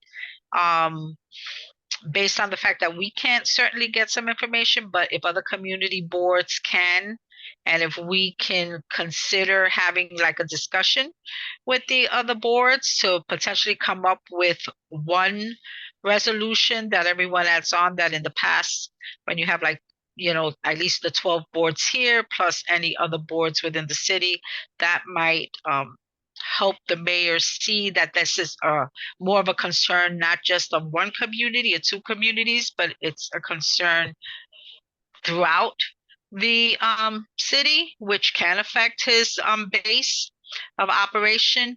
Two, the state has offered, if I remember correctly, some federal sites to help assist with the migrants. However, it is correct that New York is not a sanctuary state, but New York City did adopt sanctuary rules through the language, through the court's interpretation. So I'm not quite sure exactly how we would be able to apply pressure based on the fact that they don't want to give us information. I just think that it's important that we also think about, as we try to get them to consider other sites, that we ourselves start thinking about where, because any place that is an open area that's under the city's control, you know, it's almost like eminent domain. We have to take this for an emergency, which is what's happened at Randall's Island. Thank you, Nelson. To answer your question about borough board, as I'm sure you know, and for the edification, those that do not, there is an appetite, but they look for us to take a position to be supportive of. And just like another issue, well, hopefully we have time this evening when it comes to open meetings law and virtual participation with Alex Borres, who's our assembly member to the south. They look for the community affected to take a position and then to bring that back to the full body. So again, that's the stage we're at right now, is for us to take a position that can then be presented to the next borough board to get advocacy and support of. John had his hand, then I'll go to you, Adam. Well, last year, the city tried to relocate some migrants to Westchester County, and that was put down immediately. So the thing is that there are some certain parts of New York State, north of New York City, it will not be happy about it, and will try their best to resist having migrants relocated there. Thank you for that note, John. Adam and then Asher. Yeah, well, I mean, I could be wrong, but I think in 2017, Cuomo did make New York State a sanctuary state. And I think it's actually in the New York State Senate right now to try to have that rescinded, because it hasn't been. So I actually think this whole state is a sanctuary state. Now, whether certain areas are opposing that and it's not happening, that could be coming down to local politics and what they're doing. But as far as I know, the last governor put that in and it hasn't been changed since then. So this is a sanctuary state, as far as I know. So just reading really quickly with the state senator, on the state gov, is that it was 170, order 170 is what you're referring to, and that's just for cooperation with ICE. And so, you know, does that mean that, I think when we talk about a sanctuary city, we're talking about housing here versus cooperation with ICE, but we could get more detail on that. I want to go to Asher real quick and then I'll move us along in the agenda. I'm not sure if this was answered, because I was on Zoom in and out. Do we know if any of these single men And women. if single men and women, if they may have families or like, let's say husband or wives and children in other shelters? Cause you know, I know some like women and children went to like women and children's shelters and then like the father had to go somewhere else. Do we know anything about that? We do not, we know nothing at this point in time, and that's part of the reason why there was a pivot to say, like, if we could ask for those details, and I put in phone calls literally today to follow up after last month's meeting with no reply. So we are flying blind, which I think is why we're asking, what is the data breakdown and what is the timeline? So is what's being proposed, but yes, Jess. Just a note from Donna, from our Environment, Open Space and Parks meeting, when we discussed this, she said that people only stay for the 30, 60 days and, basically 100 or so people max out each day. And they re-registered to be assigned elsewhere or move along, establishing themselves independently, but as soon as they leave, another person replaces them. Okay. But no information on family, sorry, that was. Okay. So the question I propose to this committee is, what position do we want to take? Do we want to, because this was presented last month at 2 committees, and now we had them attend in person. We do not have information that would help us take a finite position, and a hard request. So what we are missing is information that the city should provide to us and a process, which means that it could be there in perpetuity, without a designated plan, just like the sanitation garage. So what do we want to ask? Yes, Ash. I hate to be that person, but like, if we don't have enough information, how are we expected to take a definite position on this? I say we push a little bit more to get that information that the city inevitably has and is withholding from us. So that is the request on the table, that's soft and asking, so what we left with before RIPA left. They originally just wanted a support to remove. But they are not getting any information that they're requesting whatsoever, which is shameful at best, and it's not the first administration to behave this way. They would like to at least have some type of support to get the information on the appropriation of migrants throughout the city. And a process for what they're going to do with the HERC there. And so I think that's what they have evolved to. So I'm asking the committee here, are we supportive in making that request to get that information? And for asking the mayor's office to inform us of what their process is, not just in this district, but citywide. What is their plan? But first protocol is information, then your battle plan. Do we have to make it citywide? We don't, we can make it very specific to here, but I've heard, let me recap some of the. Want to get numbers in the process for how they're gonna bring, bring some kind of resolution, one way or another, what are we gonna live with? I've heard notes on the obvious variances between the CBs, some of that is anecdotal and some of that has been. What's been disclosed in the press. Compare the strife for both the neighborhood and the migrants, so how it's impacting both communities. Provide numbers and strategies for either decrease or what their steps are gonna be. So that's what I put. As for formatting a length letter, you would have an intro, I would see it as dealing with the deficit of the federal government, not dealing with the issue, the influx. Then we'd evolve to the next stage, which is comparison of how it's being appropriated throughout the city, and in particular, how it impacts our community, the fact that there's not been engagement in sharing the numbers, comparison then to the neighborhood impact and the impact on the migrants to both populations, which are part of our community, whether temporary or permanent, and that we request to provide numbers and a strategy for how they're going to handle the situation. That's kind of how I see the bullet points from everyone's conversation, taking my notes. Comments, thoughts? Yes. If we maybe like the compromise of like wanting a district like breakdown, we can ask for the whole cities, but also like a breakdown within the districts within the cities. Like that could be a nice compromise instead of just asking just for here, for like. Well, that is what we want, is we want a district by district breakdown, which I think we need to be CAU. specific with that because we would say the whole city and then they'll just give us the most broadest data. No, no, we want more than just borough, we want a community district by community, all 52, right? Yeah, it's 52. 59. 59, thank you, sorry, thank you, 59. I should Let it happen. I'll do my level best, yes, Adam.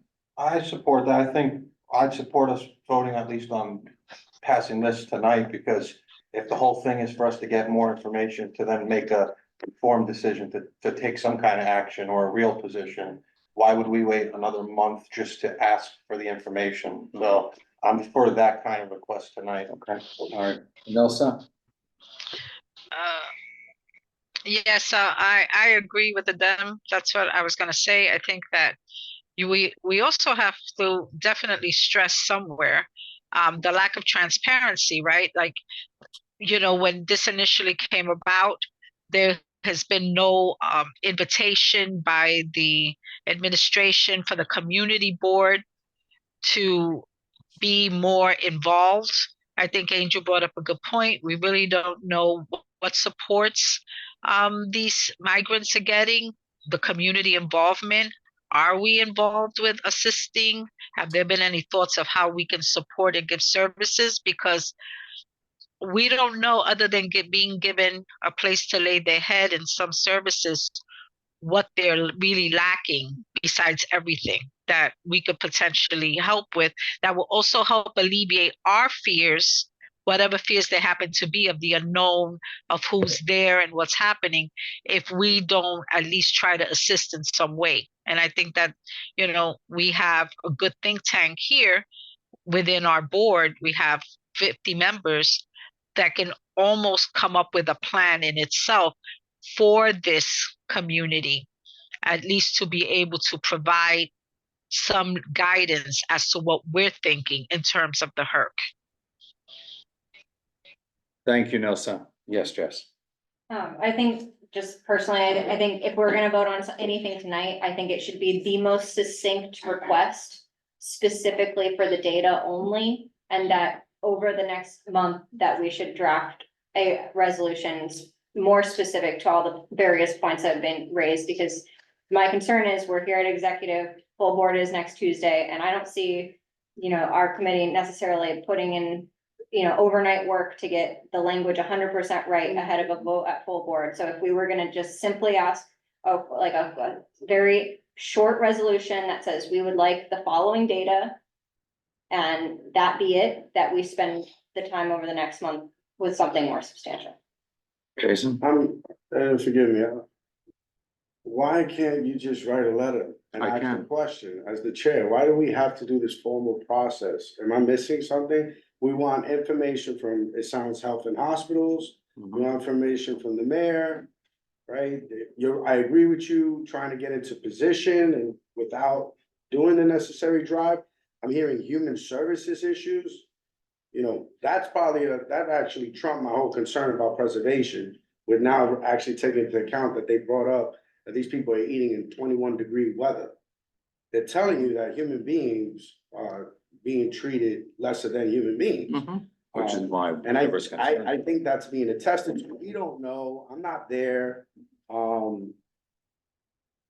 I guess that's a question to the leadership, right? Why do we I need to can, take a we- position as opposed to you just writing? I've written letters as land use or spoken to organizations, but not necessarily looking for a vote. Am I missing something? We don't With need this? to, we try to make it as official as possible, Okay. but I am very pleased Sure, that this sure. committee has to make a request for that information and to delineate and ask what's, what is the plan of action at this point in So time? who are we actually? Here's the mayor. The mayor's office, health and hospitals, whoever has got a touch on it. Governor. Governor would be, these would be CC'd. But it's the mayor's office who established it. Health and Hospitals is overseeing it, correct, Angel? Yes. Yeah. And we've had no conversations with Health and Hospitals or the mayor's office. The mayor's office has been non-responsive and not provided that data at the highest levels of CAU. The commissioner for CAU said we don't have that data in our possession. This was relayed to me by Tiffany Brown, who's our borough director, right, his official title. I've also put in a phone call to Valerie Vasquez, who's the deputy commissioner as well. But if this committee is pleased, I will write a letter and try to get it out the door. Angel and I will finesse it, we just get second eyes. Yes. Hasn't somebody from the mayor's office started coming like every month? Do we? Tiffany, who I'm referring to. Okay, so would it be possible, because she's probably gonna come Tuesday, or, right, would it be helpful to maybe have her have these questions ahead of time? She could come in and talk on 3 minutes about that instead of things that we're not as concerned. She's saying that she doesn't have the. She doesn't have it? Today, via text. She And then doesn't I have called it. her. No, she doesn't, and that she had to call the commissioner of CAU himself, and he doesn't have it. Okay, then I'm gonna go, and this is gonna be off topic, and you're all gonna get pissed off, but this is gonna go back to something I've been saying. We dedicate way too much of our full board meetings to allowing electeds to send representatives on Zoom sometimes with their cameras off, talking for a long time about stuff that isn't even really a concern. And then we have issues like this and no one has answers. And I'm starting to wonder if our full board meetings, the elected's not there themselves to answer the questions we should have a blackout of that if we could do that. Because otherwise, I just don't see how anything's ever gonna change. We just keep doing the same things and they keep blowing us off. And we just keep saying, okay, do whatever you want. So I mean, I'm gonna be honest with you, I just don't know why we waste an hour to an hour and 20 minutes a month letting whoever wants to come in and say whatever they want. And when we ask a question about a real crisis, there's no answers. This has been going on for how long now? This is insane. Thank you, Don. All right, so if this committee's pleased, I will start working on the letter tomorrow, okay? Asking for data on a breakdown district by district, citywide. Since yes, Jason. And if, please, could we request information about the conditions for the human beings? It was Mhm. advised to us that their living arrangements are, it Subhuman. doesn't sound, I don't know the right terms, but it doesn't sound good, and I think that is a major concern. Okay. Okay, so if the committee's pleased, I will write that, requesting that information that we have discussed. And, I'm sorry. and asking what, the projection is. Okay, Um, yes, Giselle. to just add in what Angel said about the upcoming months for the heat, because you mentioned the 21-degree weather and the summer coming up. So it's gonna be hot in the air, so the same thing's gonna happen. Across seasons, basically. Okay, all right, good, I'll keep this moving along. I'm gonna transition, I'll get on to that. Board member attendance, for 2023, we had 4 members. If we could just pull that up. The attendance, For what? the attendance, would you mind pulling that up for us? I wanna move us along at a quick clip. Thank you everyone for your patience. So we have 4 members, Angela Donadell, who's Annie Hansen, Kareem Koser, and Loretta So. Thank you, Rosa, for following up with said 4 members. Thank you, Jess, for writing an email and sending it out on our behalf. To report back, Rosa called all, she spoke with Angela, who's experiencing bereavement. She is unfortunately gonna be carrying on with a lot of the roles and responsibilities of a former partner that she's having to handle, and her son is, and she's been very open about it, which I appreciate it, but she does not have the capacity at this point in time. She tendered her resignation this morning. The VP's office and I have spoken, when she's done, yeah. When she is ready to return, because we do not offer leaves of absence for the city charter. They said she's welcome to reapply when she's ready, and they wish her the best and appreciate her service. Annie Hansen, who was only able to attend a handful before her job transitioned her to second shift. Her boss is not allowing her to take time off for her 3-week meetings a month, has also tendered her resignation. Loretta So spoke with Rosa. Rosa, would you please recap that conversation with Loretta, who I saw tonight, but she's the treasurer over Jackie Robinson Tenant Association. So she's, that's why she could not be here this evening to kind of explain. Could you recap that conversation with Right, Loretta, yes. please? Yes, of course. She said she's new and she apologized for not showing in person, and she will show in person the full board next week on Tuesday. Okay. Where's Loretta So on this? I think she's At down. OW. Yeah, Yeah, scroll yeah, down. scroll, thank you. She has attended only 2 boards. That's not. So she missed 4, which was the January one, which put her, she was present for February. Okay. Kareem Koser, How's she doing in her, let's pull up her committees. committees? What committee is she on? I don't know. She's on mine. Mine, license and permits.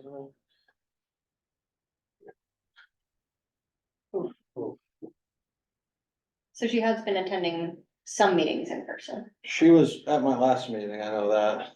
Okay, what's the other one? Public safety. Mhm. She did pretty Yeah, good. well, yeah, I did went to, over the attendance, she's, I'm sorry, and, Okay. it's understandable, like those happen, but she said that, she was gonna come in person. And she loved the reminders, so. Okay, Nilsa, you had your hand raised? I do, but it's after we talk about the current absences. I was just curious of the people who were talked to before, whether they have been keeping up their attendance. Okay, we'll circle back to that. So that's her position. So 4 on one committee, 4 on full board, but public safety, okay. Is committed to be there present in person from what I've heard from that conversation, Rosa, correct? Right. Okay, so next is Kareem Koser.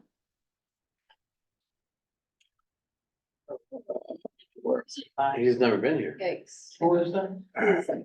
6. Okay, so that's, can we start that? Please go to the committees. I don't know. That's right, Human Services, I think. Is Young in education? No. Green, he's there, he's been to, Have we heard Some. from Kareem? but man, Next. he's been asking for. He might be on youth and education. I might be wrong. Yeah. I've only seen him those 3 times. 4 absences. Did he respond to the letter at all, or did he? I left a detailed message to respond to your March letter and. He has not responded to any committee emails that I have sent out at all. So we should start the procedure for him to come in. 6 meetings of full board is, And January and Egregious. February for youth and education were on Zoom, so everyone should have been there. Has his chair spoke to him? apparently. You're one, he's on 2 committees, right? Has his other chair spoke? Isaac has spoken. Oh, And what was said, do you know? you spoke to him and he says he's not, what was his I response? haven't spoken to him at all. Oh, you didn't speak to No, him? but I've sent out emails like just regarding committee business. and They've no. reached out, he hasn't responded. So I He did, just hit the 4 for my committee this past month. so I did call him this afternoon and did not get a response back. Yes, Madam. I'm very sensitive to if someone has personal issues, health problems, family problems, but in today's day and age where you can send an email, a text, anything, the onus should be on the members. You knew what you were signing up for. I'm gonna be honest with you. I don't know why we're asking chairs, how many times did you call? Who did you speak to? It's not really their responsibility. They should, we're all adults here. You don't show up to a meeting. We've had members who reached out and said, I'm going through this. Angela was, I'm sad to lose her. She was a great, member on license and permits, always very active. And I have a lot of respect for the way she handled it. I hate to see her go. I hope she comes back, but that's the way it should be done. It shouldn't be done that you shouldn't have, you're busy enough. We're all busy enough that we shouldn't be chasing people down. There are a lot of people who just want to be on a community board to say they're on a community board. We should just start weeding those people out. That's my opinion. We shouldn't be chasing down people who don't even want to come to meetings or have the courtesy to inform us about, they don't even have to tell you specifically why. Just like, I'm going through something right now. I can't come to that meeting. That's it. Okay, thank you, Adam. Jess? I'm of the opinion with the bylaws, the way they're, and that since we have not heard from Kareem Kauser, that we go ahead and remove him from the board today, which was the cutoff point for his response.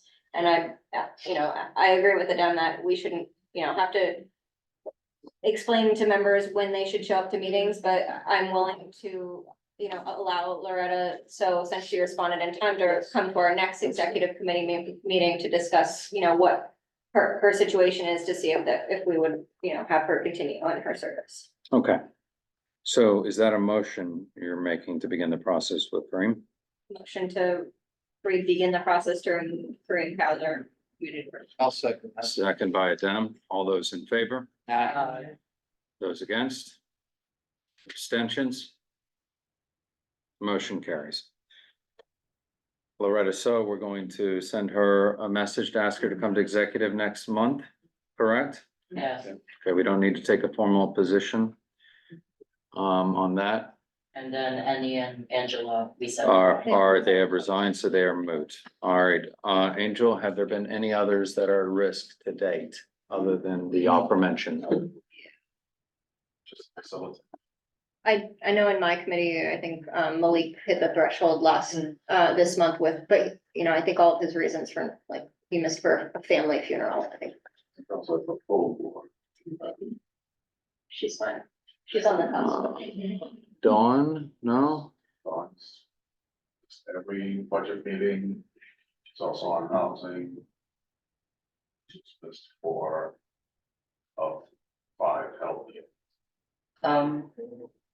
Do you mind checking Sage Reach? No, that's Candy. Yeah, that's Candy. Sorry.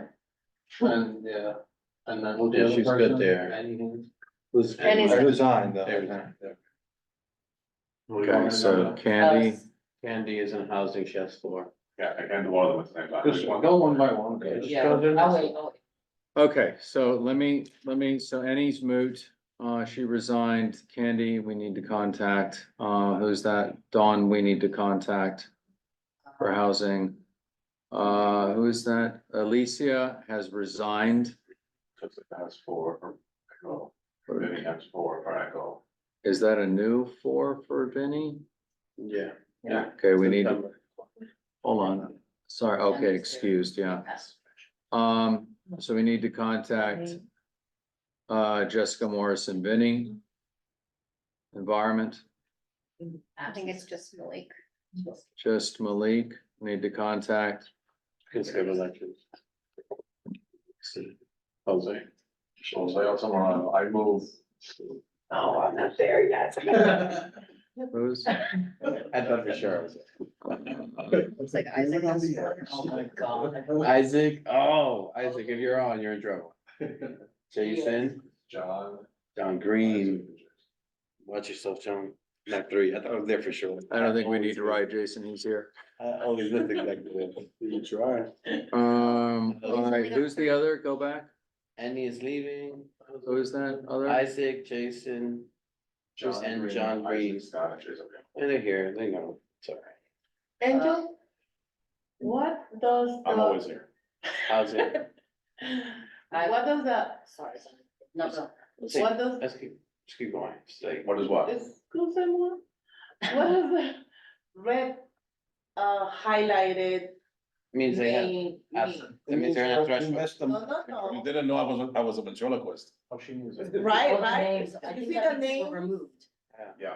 Yeah, that means they've hit the threshold for. not the names on this side, like their color, right, I know present, Over after, here? excuse, no, I don't No, need that, like the that. actual name, Oh, when the name is right over here? right. Public numbers. Cause I'm like, who is this? Whenever I'm looking and I'm like, huh? Yeah. Okay. Yes, Ashley. Do you mind checking Sage Mason on my phone? Yeah, we're heading that direction. Housing.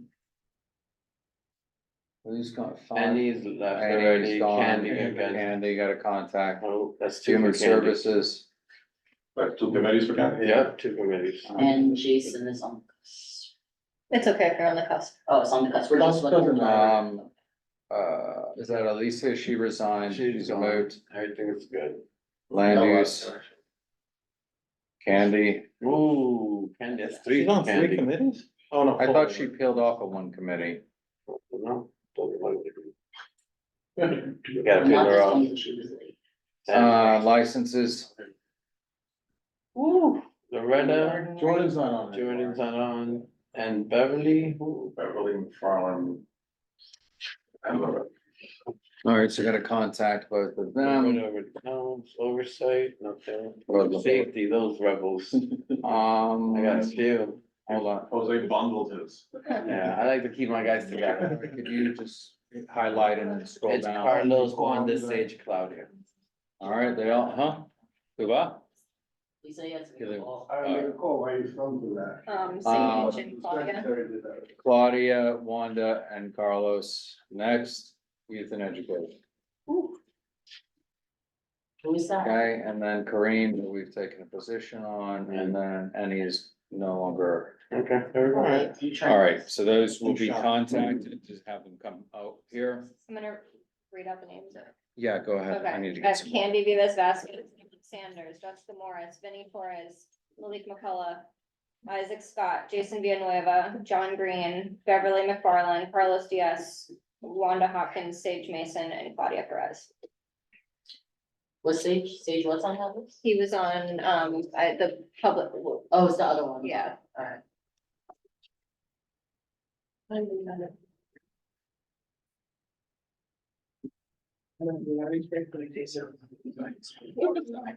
Yeah. So just a question. Yeah, Done. Are we gonna wait until full board to announce this, or should we just go ahead and send the letters now? send the letters. Yeah. Okay. Send the letters. Okay. All right, so we've covered that. Oh, no. Huh? Oh, Nilsa, sorry, you had your hand raised. Go ahead. She had her prior question. Your prior question, did we hit everything? No, I have a quick question. I had the question that I asked in terms of follow-up for the members who we had poor attendance before, you know, and then it seemed like it was reviewed. So that question was answered. In terms of myself, I'm given a doctor's note, and I won't probably be back till the end of April, early May, based on the treatment I'm getting for my foot. But my You're not on the question list. is, huh? You're not on the list. You're safe. You're good. Okay, no, but I may be, but the question I have is, so now we have new people that have been added to the list, but it just appears to me that once, like for myself, if I was in a danger zone and I come in and I have a good excuse, I think it's what always happens. We don't vote people off unless they resign. So my question is, what do we need to consider when the same members over and over, not just this year, but prior years, have a track record of being out, and then we call them in, and then we give them a new start, and then life happens for them, and then they don't come. My question is, in terms of our responsiveness, is this something that we should talk to the Manhattan Borough President about, where we would make recommendations when people reapply, that we would give them an overall attendance record of how they've participated during their term, not just these pockets of time that we look at, but for 2 years, for me, you can see that all the other years I've not been absent. This is a health issue. But if I was reapplying, you would put, you know, has missed 2 full boards, has missed 2 land use, has missed 2 executives, because that's the fair thing to do, so that when people get reappointed, there's a fair assessment of their interaction on the board.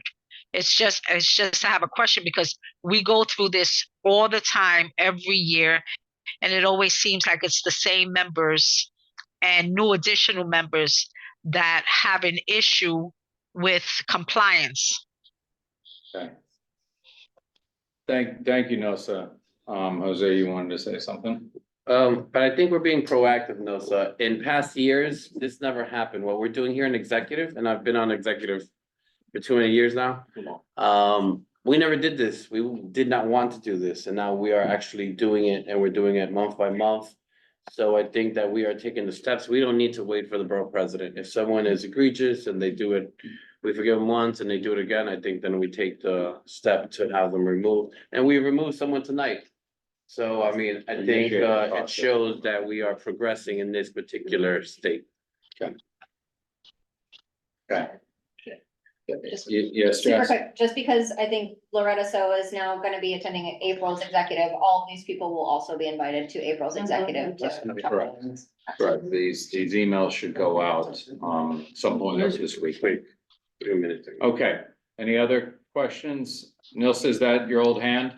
No, I just want to say that, Jose, I do recognize that we are moving forward. We have a new secretary who is very gung-ho, and so she's a very good partner. And I think we're all in a state where we want to do the right thing. The new members are not a problem voting off. The new members that resign are not an issue for us. The issue that has been and always will be is longstanding members who have been part of the board, who have many different responsibilities in the community, and their attendance reflects it when it comes to the community board. And I think that's where we have an issue. So I think that as a collective, unless that changes, when we become bonded with members and we become friends, it becomes difficult to vote off people that we know and worked with for years, but the attendance reflects that for whatever reason, they can't give the attention they need to give right now. And I think as a board, we're going to have to start thinking about how that affects quorum. Thank you, Nosa. So we're going to, and appreciate that, and I think it will lead for a very full, robust conversation in April. If we're pleased, I'd like to move the agenda along. I'm gonna combine items D and E and just go through our draft agenda and hit our committee reports when we get to that section. Just in the interest of time, because there's one issue I do want to bring before new business that was emailed to you earlier. So everything else here is pretty routine, run a show. We'll have housing. Do you have a chair report you want to provide, or? There was no meeting, we didn't have quorum. Lack of quorum, another issue, why attendance is important. Angel. Angel?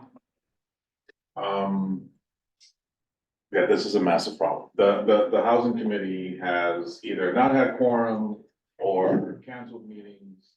An incredible amount of times since the meeting session began. I don't know what you're gonna do, but you gotta do something, because that's a problem. Also the agendas, are frankly lax. We need, I was looking at, I was talking with, Marlene today about, agendas and the work that the housing committee is doing, they're supposed to be doing, it's my observation that there's a general lack of interest in the housing committee's work. And if there is an interest, they're not demonstrating it by showing up. And they're not demonstrating it by bringing ideas to the table. So that committee, I think, is not doing its job, and if it's not gonna do its job, I'm going to suggest that it be disbanded. And I'm saying that hopefully light a fire, because that's really poor. It's like, I could bring the calendar back up and you'll see how many of those meetings were canceled. Or just didn't happen. And that's just no good. And then as I'm clicking to find that, even committees that are having attendance, like we're getting quorum at 6:35, 6:40, 6:45. And it's hee hee ha ha, it's not funny. We shifted to 6:30 years ago to give people time to get here from work. And we're still having the same, issue with people just, driving in at the last minute and presenters waiting for, forever. It's not a good look. We're better than that, and we need to be better than that, and I think we need to, and by we, I mean y'all, need to discipline yourselves and your committees to get here on time and be ready to do their work on time. So as you see here, the housing committee, has, no quorum twice and 2 canceled meetings. In, what's that, 7 months? So like they've met 3 times. That's more than half. Right? Like, that's not good. In Right, February, and it's- did they have quorum? Cause it doesn't look like it from the, We didn't have quorum in September. We They didn't did, have they this- February, they didn't have quorum, cause they only had 7 people present, oh wait, it's not 19, that was less, yeah. Wait, got you. So, the point is not to like point at them to shame them, but No, of it's just a fact, like, it's just not happening. Right? And I think it's fair to say in this community where housing is the most important issue, it's not just create new, but also the conditions under which people are living right now. That's where that conversation is supposed to be happening. And because we have not been able to have meetings regularly, and because the committee members are not engaged, those conversations are not happening. What about maybe changing the date? Is it the date the problem? I don't know. Probably. I really couldn't tell you. When does it meet? When? First Next Tuesday of the month. Tuesdays, yeah. Okay. You may have to reach out to your membership and ask them why they can't make it, or that may be a good place to start. And also plus the fact that 2 or 3 members have resigned, correct? That may help you though. Yeah, that's for the best. That helps. That helps their quorum. Well. So I would like to. It's troubling, especially with what we have going on. I'd like to have a conversation and look at the absences, see who's resigned, and we can talk, John, Jess, Angel, myself, and chase down and see why people are not showing up. But I think at the end of the day, that is a committee that needs, I don't need to tell you, needs to be doing, there's a lot of work to be done. Thank you. Quick question, with the housing meetings, right? So I assume you come here, some people show up, some don't, then they have to go home, right? But when the meeting gets canceled, nobody's considered absent then, right? Right. So is it possible that those people, you could factor in who came and who didn't and mark those people absent, so then we could bring them in here? Because right now they're all getting a pass. And the only people who should be getting a pass are the ones that are showing up and then can't But we're basically allowing people to continue to not make quorum and they're not getting any, there's no consequences for it right now. So I don't know if we can do that, but that might be one solution. Thank you, Dan. Licenses and permits. Standard meeting, so nothing aside. So question, yeah, I see, the single September 1st block, What number did? number 8. Is that the one that is in question that we were pushing off? No, That's not the Mexican. no, that's in the, I think that's on the 15th. And that's the one where we have 2 applicants, so that's who we're trying to have the meeting with. Okay, all right, I just wanted to make Yeah. sure I wasn't confused. No problem. She is following up. All right, Angel, you had something to do with the licenses or something's already? Yeah, not to do, I don't wanna do anything about this. You sure? Still time? No. Tell me how you're ready for it. No. Go ahead. Anyway, to say, so we're gonna be adding, dining out, applications to the licenses committee, purview, and then owes me an email response, because I drafted procedures for them. Okay. So the dining out program is managed by DOT. What's the dining? I'll get back to you. It's the new name for open restaurants. Yeah, for the, They gotta. We'll be advocating. Yeah, so like the sidewalk cafes and the roadway cafes, and a whole bunch of stuff. Tickets. okay, not great. Any business. questions on the, I'm not in favor. any questions on this? Because it's fairly run a show, simple run a show. Yeah. Environment, open space and parks. All right, we had a robust meeting as usual. Just a quick update from the Department of Environmental Protection. They came to the meeting for the first time in a while due to our requests that they do. But their report was a little more on the overall side about 311 complaints. But they did mention that lead kit tests are available for anyone who has old plumbing lines. It's not a reflection of New York City's water supply, but if you have older plumbing lines, it could have lead, and they have test kits if you call 311 and request one. Debbie noted that Harlem Art Park is gonna have an event on March 28th for a celebration of Women's History Month from 1 to 4 p.m. So hope to see y'all there. We had a couple presentations and discussions. The first was from Civitas. They have a proposal for an expansion of the East Harlem waterfront and Esplanade projects that are ongoing with EDC and Parks. They are suggesting that this proposal be funded separately and phased separately from these EDC projects. And that they think that the scope and budget that they're trying to, operate within is not enough.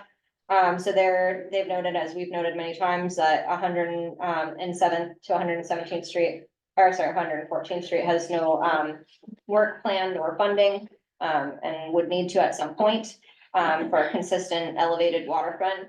They propose that natural elements be incorporated, like a sloping shoreline, expansions of the park space, additional recreational piers, and an additional overpass connection. And that the narrowest parts be widened, all things that I think the community, that our committee agrees with, in addition to bathrooms. But they are looking for a letter of support for $225 million for that effort, which would occur after the projects from EDC are finished. There are obviously some challenges and criteria that need to be met in order for their ideas to come to fruition. But we were mostly in agreement with everything that was said. And we'll be voting next month. We also had a presentation from Champlain Hudson Power Express, which is beginning construction at Randall's Island. So it's gonna be over the next couple of years that they're gonna be working, but most of their work is below ground, 6 to 9 feet. So there will be 2 splice vaults that will, have more of a on-ground connection. But they're working with Parks and Randall's Island to execute that work. We also talked about that at Randall's Island, of which our committee was mixed in opinions and did not land on any specific ask, and we continue to talk about Earth Day at the end. Okay. Thank you. Wonderful. Next, we have Human Services. Isaac isn't on anymore. They had a motion to provide a letter of acknowledgement for Odyssey House's proposal to establish an integrated outpatient clinic for clients living in its facilities in East Harlem. Youth and education, Asher? So basically, we had we had Sorry, I'm tired. We had a presentation from the New York Academy of Medicine. Basically, they want to run an event concerning youth advisory counts. We're still like getting some clarification on that because we weren't sure if it was an event or a committee they wanted, and they wanted youth from the neighborhood to be a part of it. So I asked them to like come back and get some clarification at some point. Someone could correct me if I'm wrong. And we agreed to assist with brainstorming and formatting engagement events and programs as they're developing this idea. And then the motion we had was, for support of sustaining key education programs, funding with expiring COVID-19 relief. Basically, a lot of the programs that we know within the city were actually kept alive. They were originally gonna get cut, and they were kept alive by the federal money from that we got during COVID, and now a lot of these programs are threatening to be cut in half, like 3K. Was it Summer Rising? They found the money for it this year, but it's not out the woods yet, like in the future, so it's social workers within schools, like now almost every school has a social worker, those are gonna get cut. So we passed a motion in support of sustaining those programs.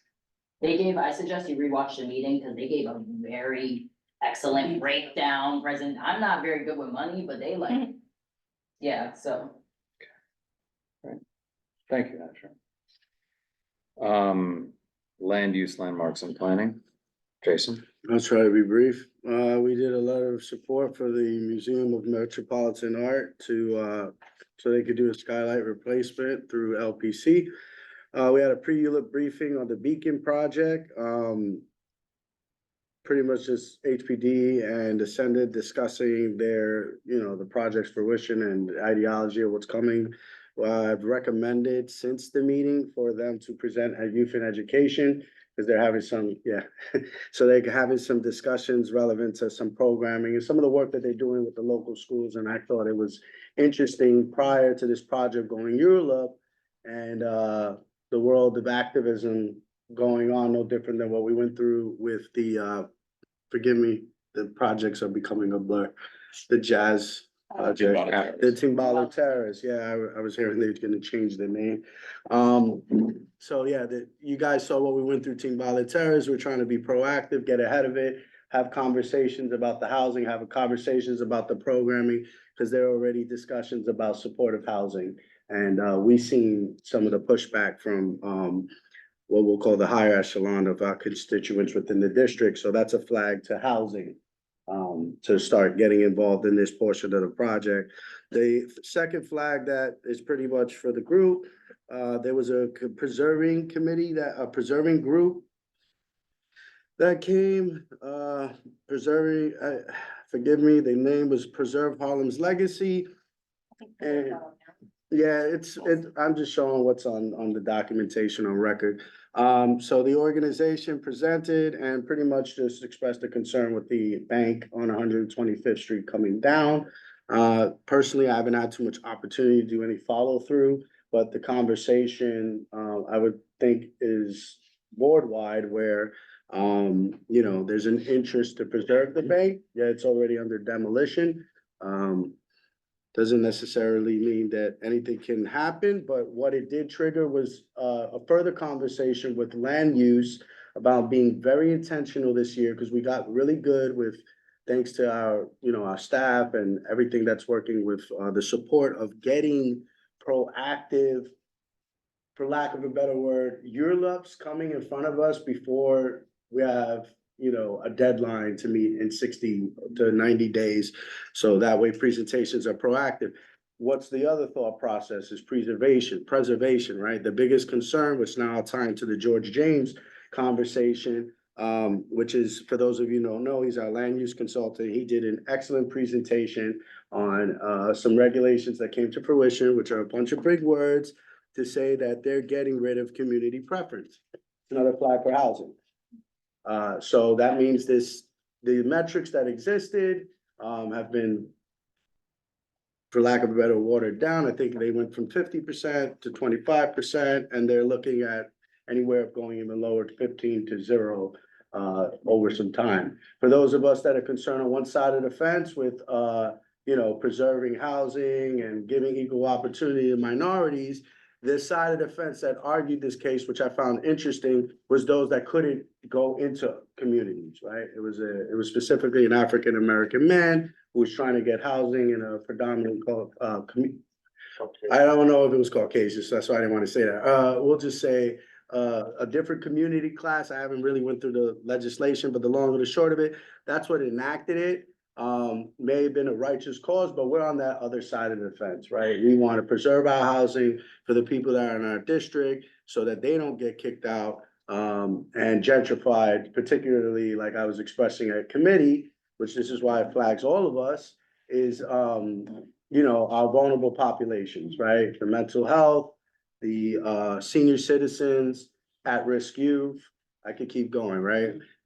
Already the market is as we see is, for rentals it's axing them out. The apartments, the way I grew up, I see it where it's going and they just keep getting cut up. That's my opinion, but And then the last piece in the whole preservation conversation reminds us, of course, of previous projects that we had conversations about, and we want to get back into looking at projects that came before us, but has been expressed by then, these nonprofits, these administrative agencies, they come, we jump, we write letters, we do support, and then the work that we probably were already working on kinds of slips. And that's been my issue with the Avalon and ECF project, which also triggers youth and education. So we really need to address that this year. They came in early last year, and they haven't been back since. You could just give me a contact for the stuff that you flagged for me. Yeah, I could David, reach out to them myself. David has the information. I'll get it back to you. If you could email me the information. Yes, please. Yeah, no problem. It was sent to you for education email. Yeah, I don't have access. Thank you, Jason. no problem. Thanks. That's it? Yeah, Yeah. And So on the land use side, development side, we have two senior housing developments, kind of in the pipeline. One that we did get a presentation on, an early presentation on the proposed Carmen Villegas apartments that Ascendant is developing. They're kind of hoping for an end of the year certification, so us seeing it probably by the end of the year. And then we were contacted this week by a group that's been in negotiations to purchase property on 23rd Street with the intention of developing a senior housing facility there as well. So when I have more information on that, I'll share it, but I just wanted to kind of bring that up because senior housing gets asked for a lot. So between the one over there and Carmen Villegas, we're looking at like 300 units of senior housing. Fantastic. Potentially. What potentially, what avenue is the 123rd? Right off Park. Right, well, okay, great, we need that. I think the last one that opened was Draper Hall over there, 19. That sounds perfect. Yeah. Okay, yeah. I have one more point to it. Oh. Sorry. One more point and then. Is it land use related? Yeah. Go ahead. I was just gonna ask a question to Angel's point. I thought I heard that they couldn't legally make a housing development prefer seniors only, like it was is that the case or am I mistaken? No, you could do all senior Okay. housing, Yeah, yeah. that's what You Draper Hall. If Right. it's, if what you meant is, I don't know, that you can't do community preference on senior housing. Maybe that's it, and the other thing that we run into on senior is mixing, so having regular population and non-senior in one building, because of the way that's financed, so HPD has been hesitant. Okay, I heard that 8 years ago, so. Which is, No, but they can do senior. Yeah, they do, HPD has they call it the SARA program. It's their senior. Yeah. Your other point, Jason? yeah, to the HPD point, we asked HPD to do a forum to have conversations about set-asides and their financing. It took up a lot of the discussion and it seems to be being rehashed, especially by senior members that are on the committee, which we've had these discussions with Ella, AMI, which again, we would love housing to be a part of. And the last piece that I flagged this at full board, we were told from and forgive me, the agencies get weary at this point, at this time of night. For the city of Yes, I think it's DCP, right? Yes, city of Yes. The housing portion is gonna come out. We were told March, we're in March, we didn't see it. But I know there's been a slew of events that, Angel's been sending out. Again, we're really looking for cross collaboration on such a hefty bill so that it doesn't fall on 6 community board members. Yeah, so City of Yes isn't just now, it's just those forums.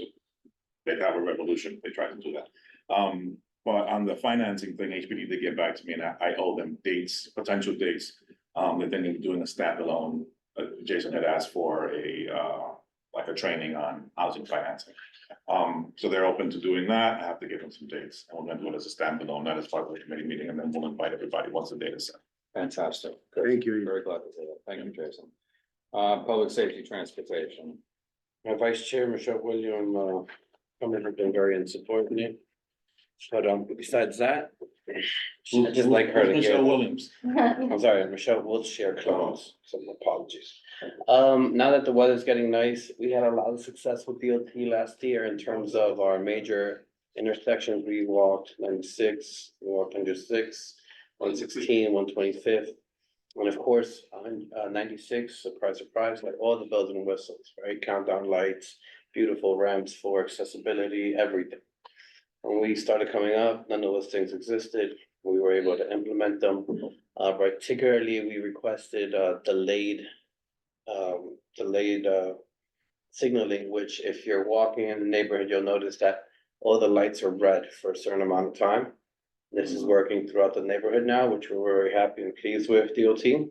So this gives the pedestrians about 10-15 seconds of leeway where everything is red. So there's no one turning into you, there's nothing. And it's proven that to show that like pedestrian accidents are down. Most of the people crossing are like halfway through already, out of the turning lane. So you'll see that it was implemented pretty much everywhere, but we're gonna follow up. Now what we're gonna do is go through the other streets, make sure that the ramps are good for accessibility, because we found, we're walking both sides of the street from River to Fifth Ave, and which is our jurisdiction. And we encountered a 116th Street and Park, we encountered a sinkhole. Like a large, like a small kid could fit into it, and just like, it was like 4 feet deep. And DOT started rushing it.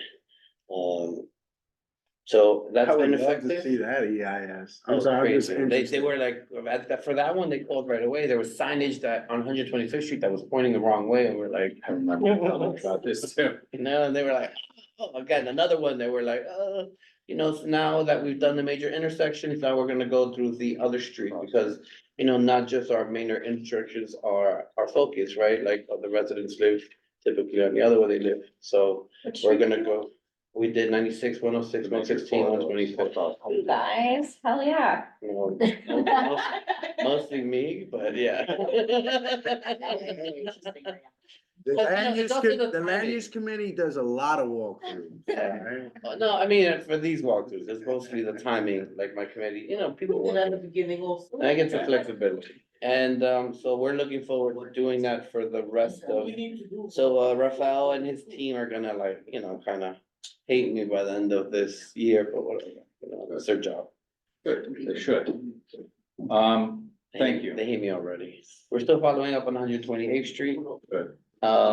As you know, we are trying to get Third Avenue to be a two-way street from the park to 127th. People go up that one way all the time. I took someone from the council, Elsie from the councilperson's office. We were there 15 seconds and already we saw a park, so 350 big truck going up the Third Avenue, because it happens all the time. Congestion is very heavy there because of the lights and and people getting off the FDR ramp. It would be ideal. This is happening downtown, so I don't want the city to tell me that there's no pre-existing. If you go downtown, Third Avenue is a two-way street. So. I'm gonna get Yeah. Good, thank you. Nico Dev, Giselle. Okay, we had, two presentations. We had Legal Aid Society come in and present. They let us know about some legal clinics they're having every Wednesday, I believe. They were booked entirely for the first one. And he also let us know, you know, obviously the services that they offer. He gave us some, background information on certain things to look out, let our, you know, neighbors and businesses know, so that they're well protected. He let us know that a lot of the services are free and he stood for a while, so we were able to have a robust conversation with him. Our second presentation was from EDC in regards to Huella de Cruz. I appreciated really that he took his time in giving us like background information and full scope of what's happening, just to clear out like, you know, any of the rumors or things that people think are happening there. He did let us know about, you know, the school and where they stand, and in my opinion, I feel like they're okay with letting that building be what it should be or what it should have been, which is a cultural center. I think they're just waiting for either DCLA, which they have a meeting at the end of the month with, Diana Yala, EDC and DCLA. They're gonna hopefully give us a follow-up next month on what was said, but it seems like they're pretty open to, seeing who wants to take over that facility and, you know, make it what it should be. I think they're just waiting to see like how DCLA reacts and what their plans are for the building.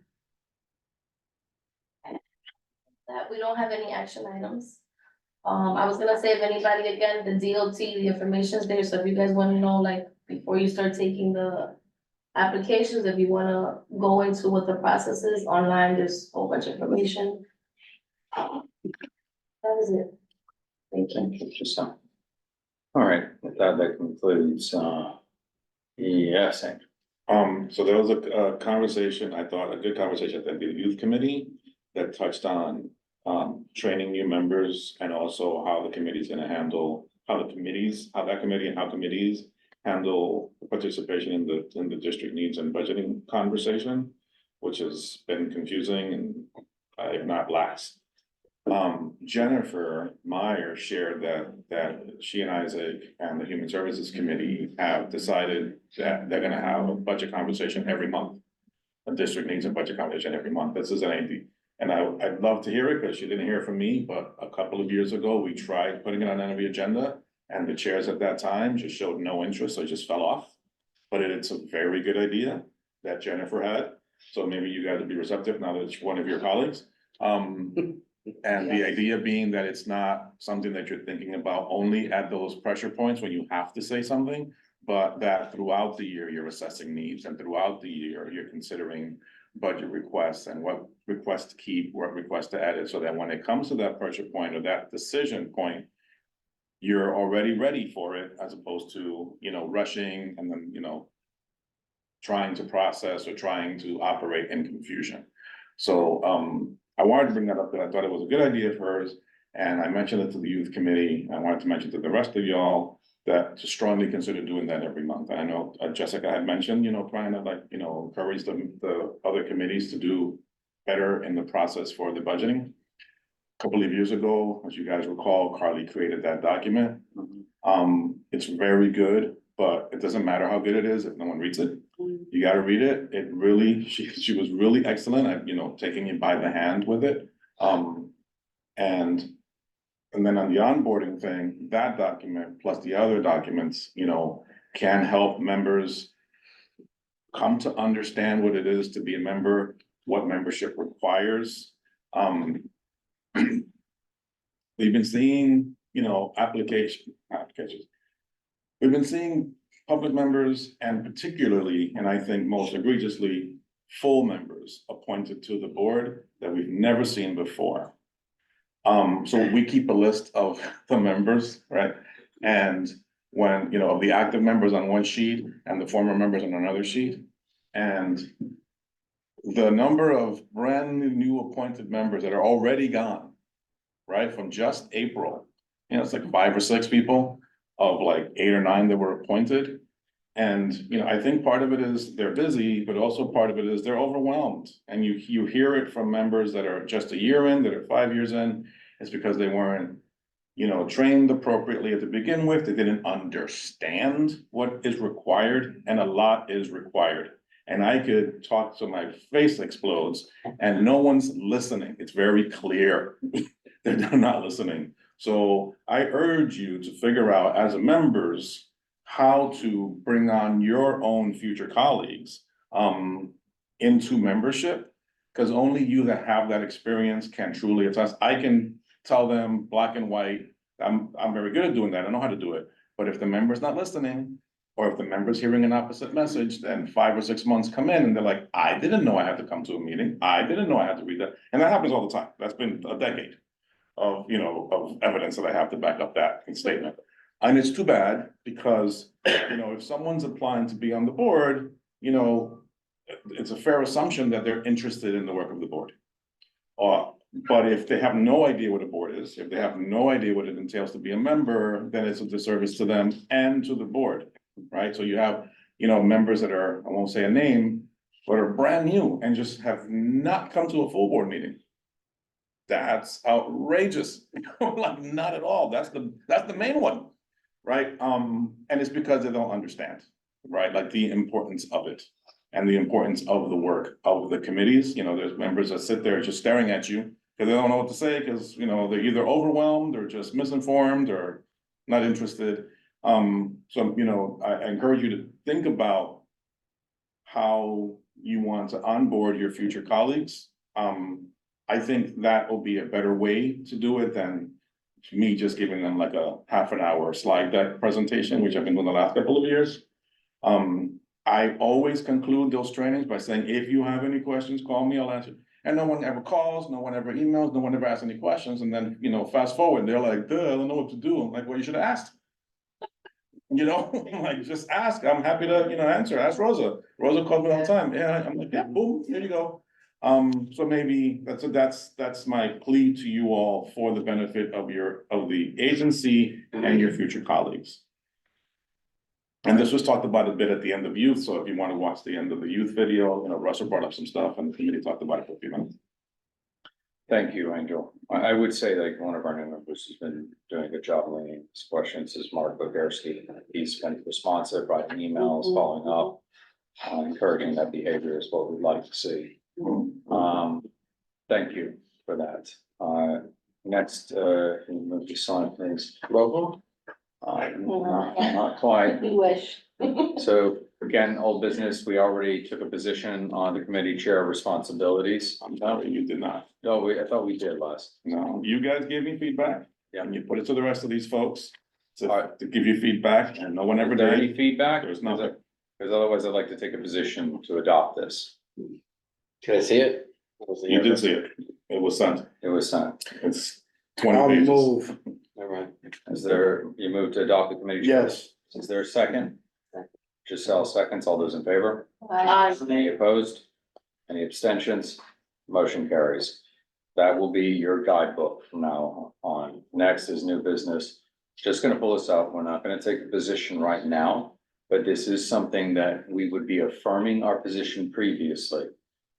It's a CB6 resolution supporting its Assembly Bill 8049. Who read that? Alex Flores, it was sent to you this afternoon. This was brought up during Borough Board.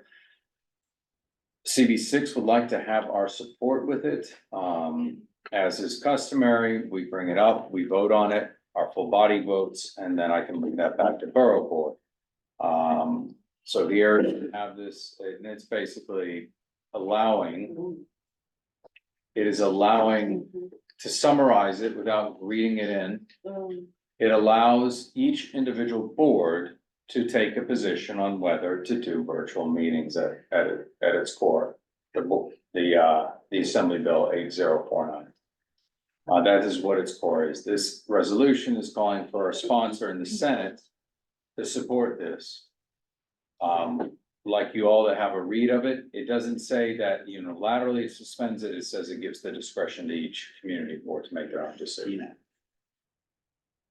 So this is what it is. You scroll down, please. Each of the whereas clauses, you'll find parallels and similarity to what we did with our previous, it's just called out differently. Go for it. All right, and then We're gonna So create against it. a version of this. we could either create our version or we could just support the legislation that we're supportive of. To make it easy, we could support CB6's resolution supporting Assembly Bill 8049. The brother just expressed concern about member retention and onboarding. That's my logic with this. I'm just saying I'd like you all to review it. I did. and then Take a position on it next month. Okay. I did. Can I just make a quick That's comment? why we're not commenting on it. Oh, we're You not. don't have to. My bad. I gotta move forward. I want you to all review it because it was just sent to you today. And it's not, Thank you, Chair. okay? Well, so next month I'd like us to have a discussion and take a position on that. Yeah. Any questions on that? I have Yes. a question, sorry. Sorry, John, I keep on hitting you, I'm so sorry. Because stretching my legs, because my, I think just, I think you're on the table, his chair's with us.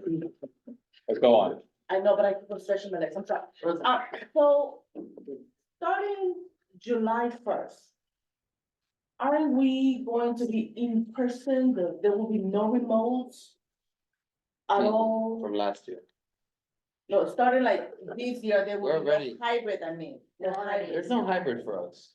We are in Like what- person. This is Okay. now in person. Right, because we also in the Community Education Council, we have that also, but I'm saying like as of like July 1st, we cannot have a Zoom for the public. So are we Oh. also not gonna have Zoom for the public? Like the public is gonna have to show up in person and that's it? I haven't heard that. I thought we drafted a resolution about Oh, this. go on. So short answer, he has a long answer. Cause you're gonna remember better than me, but the short answer is, once the members have to be back in person, whenever that is, if that's ever, the public can participate however they want. Like the open meetings, a lot of the time have to do with the public, so long as we're allowing them to look in. Remember last year we passed that reso, allowing the hybrid meetings to a certain point, I think that's what you're talking about. Yeah. And I think it's just till this July, right? It's to answer your question, thank you, Angel. It is to this July when that expiry happens. Just for the. Which is why this has been proposed in the assembly.